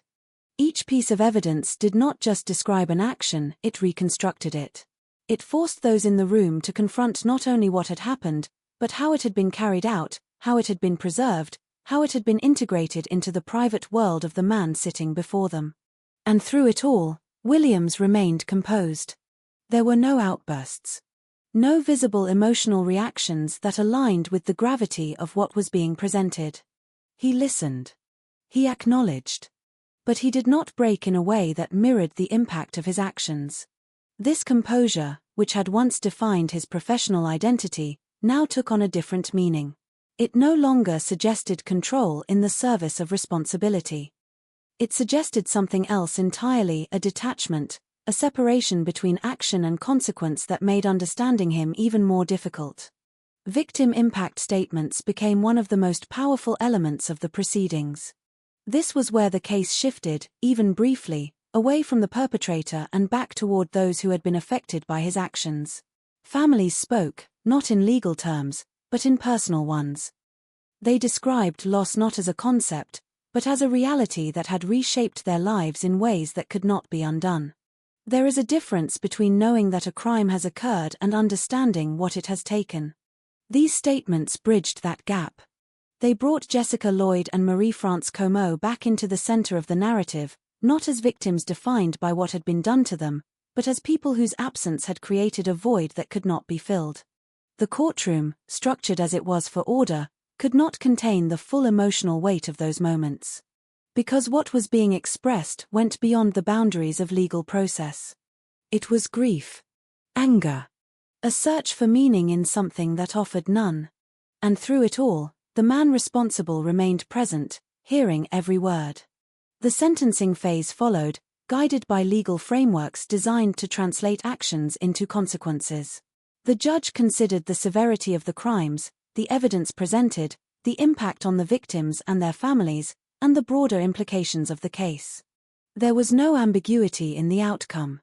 Russell Williams was sentenced to life in prison. Not once, but twice. 2 life sentences, reflecting the magnitude of what he had done, ensuring that he would spend the remainder of his life within the confines of the system he had violated in such a profound way. There was no possibility of early release in any meaningful sense. No scenario in which he would return to the world he had once moved through so freely. The sentence was final. Decisive. But even in its certainty, it did not create resolution. Because justice, in cases like this, is not about restoring what was lost. It cannot bring back Jessica Lloyd. It cannot undo what happened to Marie-France Comeau. It cannot erase the fear experienced by those whose homes were entered, whose sense of safety was taken. What it can do is establish accountability. It can define, in clear terms, that actions have consequences, that even the most carefully constructed dual lives cannot exist indefinitely without being exposed. It can provide a form of closure, not in the sense of ending the impact, but in the sense of ending the question of who was responsible. As the proceedings came to an end, the courtroom began to empty. The structure remained. The system had functioned as it was designed to. But the story did not end there. Because outside those walls, the effects of what had happened continued to ripple outward. In the lives of families. In the communities that had been affected. In the broader understanding of how something like this could occur without being detected for so long. The man at the center of it all would spend the rest of his life in confinement. But the questions raised by his actions would remain. Not just about him. But about the systems, the assumptions, and the perceptions that had allowed him to exist as he did for as long as he did. And those questions would carry forward into what comes next. Because even when justice is delivered, the need to understand does not disappear. It evolves. It deepens. And it demands reflection. After the gavel fell and the court emptied, the weight of the case did not leave the world behind. It lingered, settling into the spaces where ordinary life had once existed, into homes, into neighborhoods, into the minds of people who had never imagined that someone they might see in uniform, someone respected, someone trusted, could commit acts of such calculated horror. The story of Russell Williams did not vanish with his imprisonment. It permeated public consciousness in a way that few criminal cases do, not merely because of the crimes themselves, but because of the contradiction at the heart of the man who committed them. On one hand, he had been a decorated officer of the Royal Canadian Air Force, a pilot entrusted with the safety of others and with the ceremonial duties of flying dignitaries and heads of state. On the other, he had been a predator, moving stealthily in the dark, observing, selecting, violating, killing. The dissonance between these two realities fascinated experts and terrified the public. Psychologists dissected his behavior, attempting to understand the progression from minor thefts to sexual assault to murder. They discussed his obsession with control, his apparent paraphilic tendencies, the meticulous nature with which he documented his crimes. Each detail painted a picture not of randomness but of a chilling, deliberate pattern that had unfolded over years. And yet, no explanation could restore the lives that were lost or erase the trauma inflicted upon those who survived, or those who loved them. For the families of Jessica Lloyd and Marie-France Comeau, closure came in the form of accountability, in knowing the person responsible would never again walk freely among them. But it was bitter, incomplete, and complex. They continued to live with grief, with the memory of what had been taken, and with the awareness that some part of the world's innocence had been permanently altered. Communities, too, felt the impact. People questioned the assumptions that had allowed someone like Williams to remain undetected for so long. Neighbors recalled small oddities they had once dismissed, moments that, in hindsight, carried warning signs. Parents re-evaluated the safety of their homes, the vigilance of their routines. The very notion of trust became more complicated, more cautious, more tentative. In the broader scope, law enforcement and investigative agencies reflected on the case as a lesson in persistence, diligence, and the necessity of observing patterns that, at first glance, may seem disconnected. It became a study in patience, in the slow accumulation of evidence, in how even a person with a meticulously maintained public persona could harbor private horrors. For the media and public discourse, the story was a catalyst for conversation about the duality of human nature, the tension between outward appearances and hidden realities, and the ways in which power, authority, and trust can be exploited. True crime enthusiasts and criminal psychologists examined the files, the evidence, the interrogation footage, trying to glean insight not just into what happened, but into how someone could live with such a bifurcated existence, how a mind could justify, conceal, and ultimately surrender the truth. The aftermath was not confined to understanding the past. It influenced policy, awareness campaigns, and the ways in which communities and institutions approached safety, privacy, and the vetting of individuals in positions of trust. The shockwaves of Williams' actions resonated far beyond Ontario, sparking discussion across Canada about the unseen vulnerabilities within even the most structured environments. Yet amid all the professional analysis, the statistics, the societal reflection, the human toll remained the most profound aspect. Survivors and families carried scars that could not be quantified. Memories of absence, of fear, of grief, lingered in ways that outlasted the media coverage and the courtroom proceedings. Life, for those touched by his crimes, continued alongside the shadow of what had been done. But even in that shadow, there were traces of resilience. Communities rebuilt, relationships endured, and a collective commitment to vigilance and protection emerged. Psychologists, law enforcement, and the public at large came to recognize the importance of paying attention to the subtle signs, of understanding that evil does not always present itself in stereotypical forms, and that human complexity can mask danger in the most ordinary appearances. The story of Russell Williams remains a haunting reminder of the fragility of trust and the capacity for darkness hidden behind a familiar face. It forces reflection not only on the acts themselves but on the systems, perceptions, and assumptions that allowed them to unfold. It is a story that lingers, not for the sake of sensationalism, but as a caution, a lesson, and an enduring call to awareness. Above all, it is a story that honors the victims by refusing to let their lives be reduced to statistics or footnotes. Their memories compel society to remember, to question, and to strive for a vigilance that can protect the innocent from similar horrors in the future. The aftermath of Russell Williams' crimes is, in this sense, ongoing. It exists in the lessons learned, the policies shaped, and in the careful reflection of a society forced to confront the reality that evil can dwell in the most trusted places.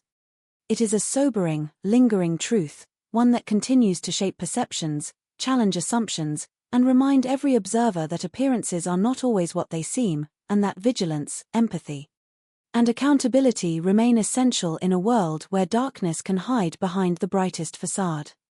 Even years after the courtroom emptied, the shadow of Russell Williams' crimes continued to stretch over Ontario and beyond. The case had ended legally, but it had not ended socially, psychologically, or culturally. People still spoke about it quietly, in hushed conversations over coffee, in community meetings, in classrooms discussing criminal psychology. It became a touchstone for understanding the unsettling truth that appearances can be deceiving, that someone who embodies discipline, professionalism, and respectability can also harbor the darkest impulses. In families, vigilance had subtly shifted. Doors were locked more conscientiously, neighbors noticed unfamiliar movements, and the small signals of intrusion or abnormality were no longer easily dismissed. The fear that had once been latent transformed into awareness. Parents who had once assumed that a uniform, a career, or a prestigious title guaranteed safety began teaching their children that trust must be coupled with caution, that security cannot rely solely on perception. Communities, schools, and law enforcement agencies began to implement more rigorous awareness programs, not as a response to panic, but as a structured, preventative measure informed by the lessons of the case. For the broader public, the case became a study of duality and deception. Williams' life presented a paradox that people struggled to reconcile: the decorated officer, the esteemed pilot, the model citizen, and the predator, the thief, the killer, the chronicler of his own crimes. This duality prompted introspection at a societal level. How well can we ever know the people we think we trust? How many layers of hidden behavior exist behind the facades of normalcy? Discussions in media, psychology conferences, and even casual debates frequently reference the case, using it as a cautionary tale about human complexity, obsession, and the extreme consequences of unrecognized pathology. In professional circles, the interrogation and investigation techniques became teaching tools. Law enforcement agencies analyzed every step of the case, from tire tracks to digital forensics, from behavioral profiling to evidence interpretation. The meticulous accumulation of minor details, the patience to identify patterns across seemingly unrelated incidents, and the psychological insight required to approach someone like Williams, these elements became case studies, frameworks, and training examples. Investigators who worked on the case often spoke of it with a mixture of pride and unease, knowing that the success of the operation revealed brilliance in detection, but also exposed the depths of human malevolence they had confronted. Psychologists and criminologists continued to explore his behavior, dissecting the escalation from theft to sexual assault to murder, trying to understand how compulsion, obsession with control, and sexual deviance intertwined with his public life. Their analyses highlighted the danger of compartmentalized lives, where extreme behavior can flourish under the guise of ordinary, even exemplary, appearances. They debated what signs, however subtle, could have been detected earlier, and what structural safeguards might prevent similar cases in the future. Yet the most poignant, enduring impact was on memory, the memory of the victims and their families, the memory of fear within communities, the collective memory of a society forced to reconcile the existence of such darkness in a seemingly safe world. The photographs, the evidence, and the recordings that Williams had kept became symbols not only of the horror of his acts but also of the meticulousness with which evil can embed itself in the mundane. These reminders did not fade easily, serving as both warning and testament, haunting public consciousness long after the legal closure had been achieved. In private reflection, families of the victims navigated a complex landscape of grief, closure, and resilience. They learned to live with absence while preserving the memories of those lost, honoring them not through forgetting but through acknowledgement, through remembrance, through the subtle assertion that life, even in the wake of trauma, could endure. Their voices, their stories, became part of the enduring narrative, a counterpoint to the perpetrator's presence, a reminder of humanity's capacity for both vulnerability and perseverance. Ultimately, the Russell Williams case remains more than a historical event or a criminal investigation. It is a mirror held up to society, reflecting both the potential for duplicity and the necessity of vigilance, the fragility of trust and the power of accountability, the resilience of victims and the enduring pursuit of justice. Its echoes continue in training rooms, in policy debates, in discussions of human psychology, and in the quiet reassessments of what it means to live safely in a world where appearances can be deceiving. The darkness he embodied may have been contained, but the lessons it left behind ripple outward, a constant reminder that vigilance, empathy, and awareness are as essential as justice itself. Even in his absence from society, even behind the walls of imprisonment, the shadow of his actions lingers, a stark testament to human duality, a haunting that educates, warns, and challenges all who confront the story. It is a legacy not of fame or notoriety, but of reflection, a chilling narrative that compels humanity to look deeper, ask harder questions, and never assume that the surface tells the full story. The case endures because the truths it revealed are enduring, and because the need to learn from them is ongoing, as necessary now as it will be in the decades to come. Even years after the trials and sentencing, the story of Russell Williams continued to ripple through Canada and the wider world, evolving into something beyond legal closure or media spectacle. It became a touchstone for discussions about human nature, the fragility of perception, and the duality that can exist within a single person. For Williams, the consequences of his actions were literal and immediate: life behind bars, total loss of freedom, and the inescapable daily reality of his guilt, but the psychological and societal repercussions extended far beyond the prison walls. Families of the victims, communities that had once been oblivious to the dangers lurking in the ordinary, and even colleagues who had once trusted him were forced to reckon with the uncomfortable truth that appearances are not guarantees. The careful veneer of professionalism, the discipline, the charm, and the public respect that Williams cultivated so meticulously had masked a predatory mind, and the revelation of that truth sent shockwaves through every layer of perception in which he had moved. Psychologists and criminal profilers delved into his case for years afterward, dissecting every detail to understand how a man could inhabit such contrasting lives simultaneously. They studied his meticulous record-keeping, the photographs he had taken, and the planning evident in each break-in and escalation of violence. To them, it was a textbook example of the intersection between obsession, control, and paraphilic behavior. The fascination lay not only in the acts themselves but in the cognitive processes that allowed them to coexist with an outwardly exemplary life. His case became central in discussions of the mask of normalcy, a warning that sociability, charm, and professional success are not reliable indicators of moral or ethical integrity. Communities affected by his actions underwent subtle yet profound transformations. Neighborhoods that had once relied on casual trust tightened their vigilance, re-evaluating routines, locking doors, installing surveillance cameras, and teaching children that vigilance was as necessary as kindness. Small details, an unfamiliar car, a late-night shadow, were no longer dismissed. This shift was not rooted in paranoia but in informed caution, a direct response to the realization that someone could walk among them for years, appearing entirely ordinary while engaging in horrific acts. The case became a reference point in neighborhood safety initiatives, law enforcement workshops, and social discussions, illustrating that vigilance and awareness are essential complements to trust and community. In the legal and law enforcement spheres, the Williams case influenced investigative methodologies. Detectives studied the case to understand how careful observation, cross-referencing minor evidence, and patience could unmask perpetrators who, on the surface, seemed untouchable. His meticulous record-keeping became both a trap for him and a tool for law enforcement, demonstrating how obsessive documentation can simultaneously facilitate criminal behavior and secure conviction. Training programs began to incorporate the case as an example of behavioral patterns, escalation trajectories, and the importance of connecting seemingly trivial incidents such as stolen items or unreported break-ins to a larger pattern of criminal behavior.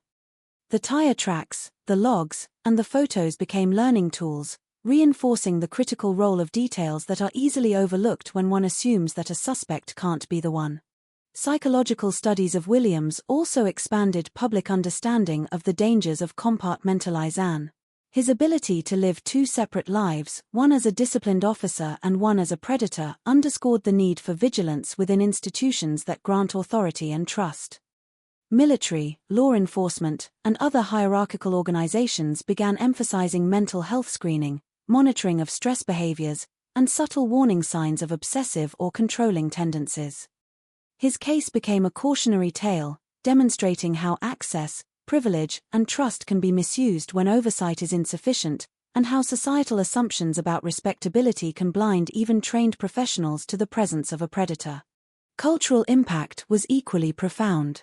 Writers, documentarians, and true crime podcasters referenced the Williams case as a turning point in the public consciousness of criminal duality. It prompted reflection on the assumptions people make about morality and appearances, and forced a reckoning with the reality that human behavior is not always predictable or aligned with outward persona. The story became a prism through which society could explore fear, trust, deception, and accountability, transforming the case from an isolated event into a lens for examining the broader human experience. Yet, at its core, the legacy of Russell Williams remains profoundly personal. For the families of Jessica Lloyd, Marie-France Comeau, and others impacted by his early intrusions, the case is not an academic exercise but a living, painful reality. They continue to navigate grief, loss, and a complicated sense of justice that cannot undo the trauma or fill the spaces left by absence. Their resilience, however, stands as a counterpoint to the darkness Williams embodied, a reminder that while evil may leave scars, human strength, memory, and love persist, shaping communities and individual lives long after the crimes have been legally resolved. In the prison where he now resides, Williams exists in the daily reality of his consequences. He is a figure frozen in a paradox, an intelligent, disciplined individual rendered powerless by the system, yet whose actions continue to educate, warn, and haunt those outside. The duality of his life, once concealed, has become a permanent lesson, a caution, and a reference for understanding human complexity. The full weight of his crimes will persist in public consciousness, psychological study, and institutional reform for decades to come. The story, in essence, lives on. Not because of notoriety, not because of fascination with horror, but because it teaches, warns, and challenges. It reminds society that evil can exist behind familiar faces, that vigilance is never optional, and that understanding the human mind, its capacity for both order and chaos, is essential. Russell Williams' life of duality is a mirror reflecting human vulnerability, the dangers of assumption, and the enduring need for awareness, accountability, and empathy. The legacy he leaves is not just of crime, but of reflection, a perpetual challenge to see beyond the surface, to question the ordinary, and to remain alert to the shadows that linger where we least expect them. Even decades from now, his case will endure as a chilling, instructive, and cautionary tale, a dark mirror held up to society, forcing contemplation, vigilance, and the ongoing search for understanding in the face of human complexity. Inside the cold, unyielding walls of the penitentiary, Russell Williams faced a reality he had meticulously avoided for years. The structured life of precision, authority, and admiration that he once inhabited was gone, replaced by monotony, surveillance, and the constant presence of other inmates and guards whose trust could not be bought or manipulated. Every day presented the same challenge: to exist within a system that stripped away control, a system in which his previous identity as a decorated officer meant nothing. There were no accolades here, no recognition of skill or rank, only the simple, inescapable consequences of his actions. In the early months of incarceration, his routine became a crucible of reflection. He was forced to confront the enormity of what he had done, not through interrogation or evidence, but through isolation and repetition. The walls became mirrors, reflecting not only his physical confinement but the psychological one he had constructed for years. The meticulous compartmentalization that had allowed him to live two lives simultaneously now worked against him. There was no escape, no alternate schedule, no community deference. Even in moments of quiet, the memories he had so carefully documented in photographs and videos seemed to replay in his mind, a constant reminder of the lives he had destroyed. In interactions with prison staff, He remained outwardly composed, the disciplined demeanor of a former officer still intact. But the gaze that once commanded respect now elicited suspicion, curiosity, and sometimes fear. Other inmates quickly learned of his crimes, and his reputation preceded him. There were whispers, stares, and unspoken challenges.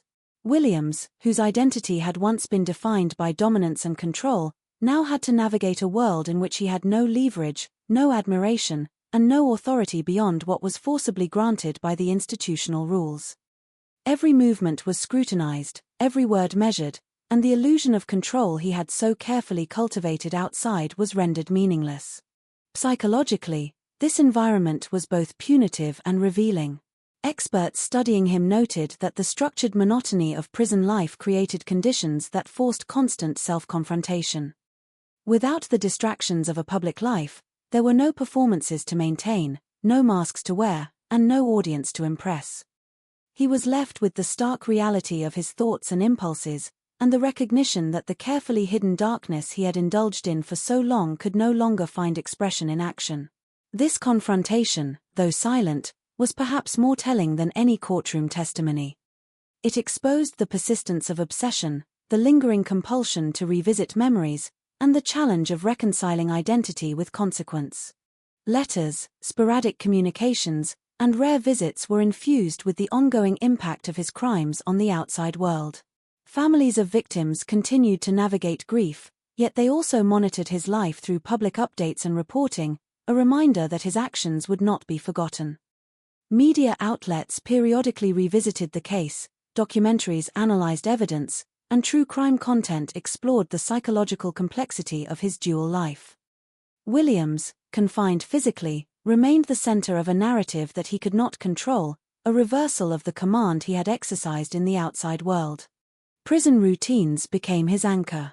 The regimented schedule, meals, exercise, work assignments, and limited recreation mirrored, in a distorted way, the discipline he had once mastered as a military officer. Yet here, the structure did not serve prestige or accomplishment. It served compliance, survival, and the slow passage of time. Each day, measured in hours and repetitions, became a subtle mechanism for reflection. He had to confront what he had done, not in flashes or crises, but in the slow accumulation of unrelenting reality. Interactions with psychologists and correctional staff were carefully monitored, analyzed, and interpreted. Professionals studying him observed subtle shifts in demeanor, occasional flashes of insight, and sporadic expressions of remorse or reflection. Yet even these moments were tempered by the awareness that his intelligence and capacity for self-control could mask true feelings. The detachment that had allowed him to carry out violent acts while maintaining a public persona now complicated understanding of his internal state. Experts debated endlessly whether this detachment signaled deep remorse, self-preservation, or an inability to emotionally integrate the full weight of his actions. Despite confinement, Williams' case continued to influence institutional policies. Military, law enforcement, and correctional systems examined the nuances of his behavior to better identify risk factors in personnel, to develop safeguards, and to educate professionals about the potential for high-functioning individuals to harbor hidden compulsions. His existence behind bars became, in a sense, a continuing lesson. Every day of his life in prison was a cautionary tale illustrating the consequences of unchecked obsession, the danger of concealed pathology, and the societal importance of vigilance, even within trusted structures. The legacy of terror he imposed outside the walls persisted inside them as well. Fellow inmates, staff, and researchers considered the psychological ripple effects of his crimes, the way meticulous planning, extreme control, and dual identities could coexist within a single mind. Williams' incarceration became a case study in isolation, accountability, and the psychological confrontation with one's own monstrous acts. His life, once marked by freedom and deception, became a continuous reflection of his actions, each day reinforcing the permanence of consequence. In this confined world, time moved differently. Each day was both punishment and mirror, a relentless measurement of a life irrevocably altered. The control he had wielded outside had been stripped away entirely, leaving only reflection and the enduring consequences of decisions he could no longer deny. Yet even in confinement, His presence continued to teach, warn, and resonate far beyond the prison walls.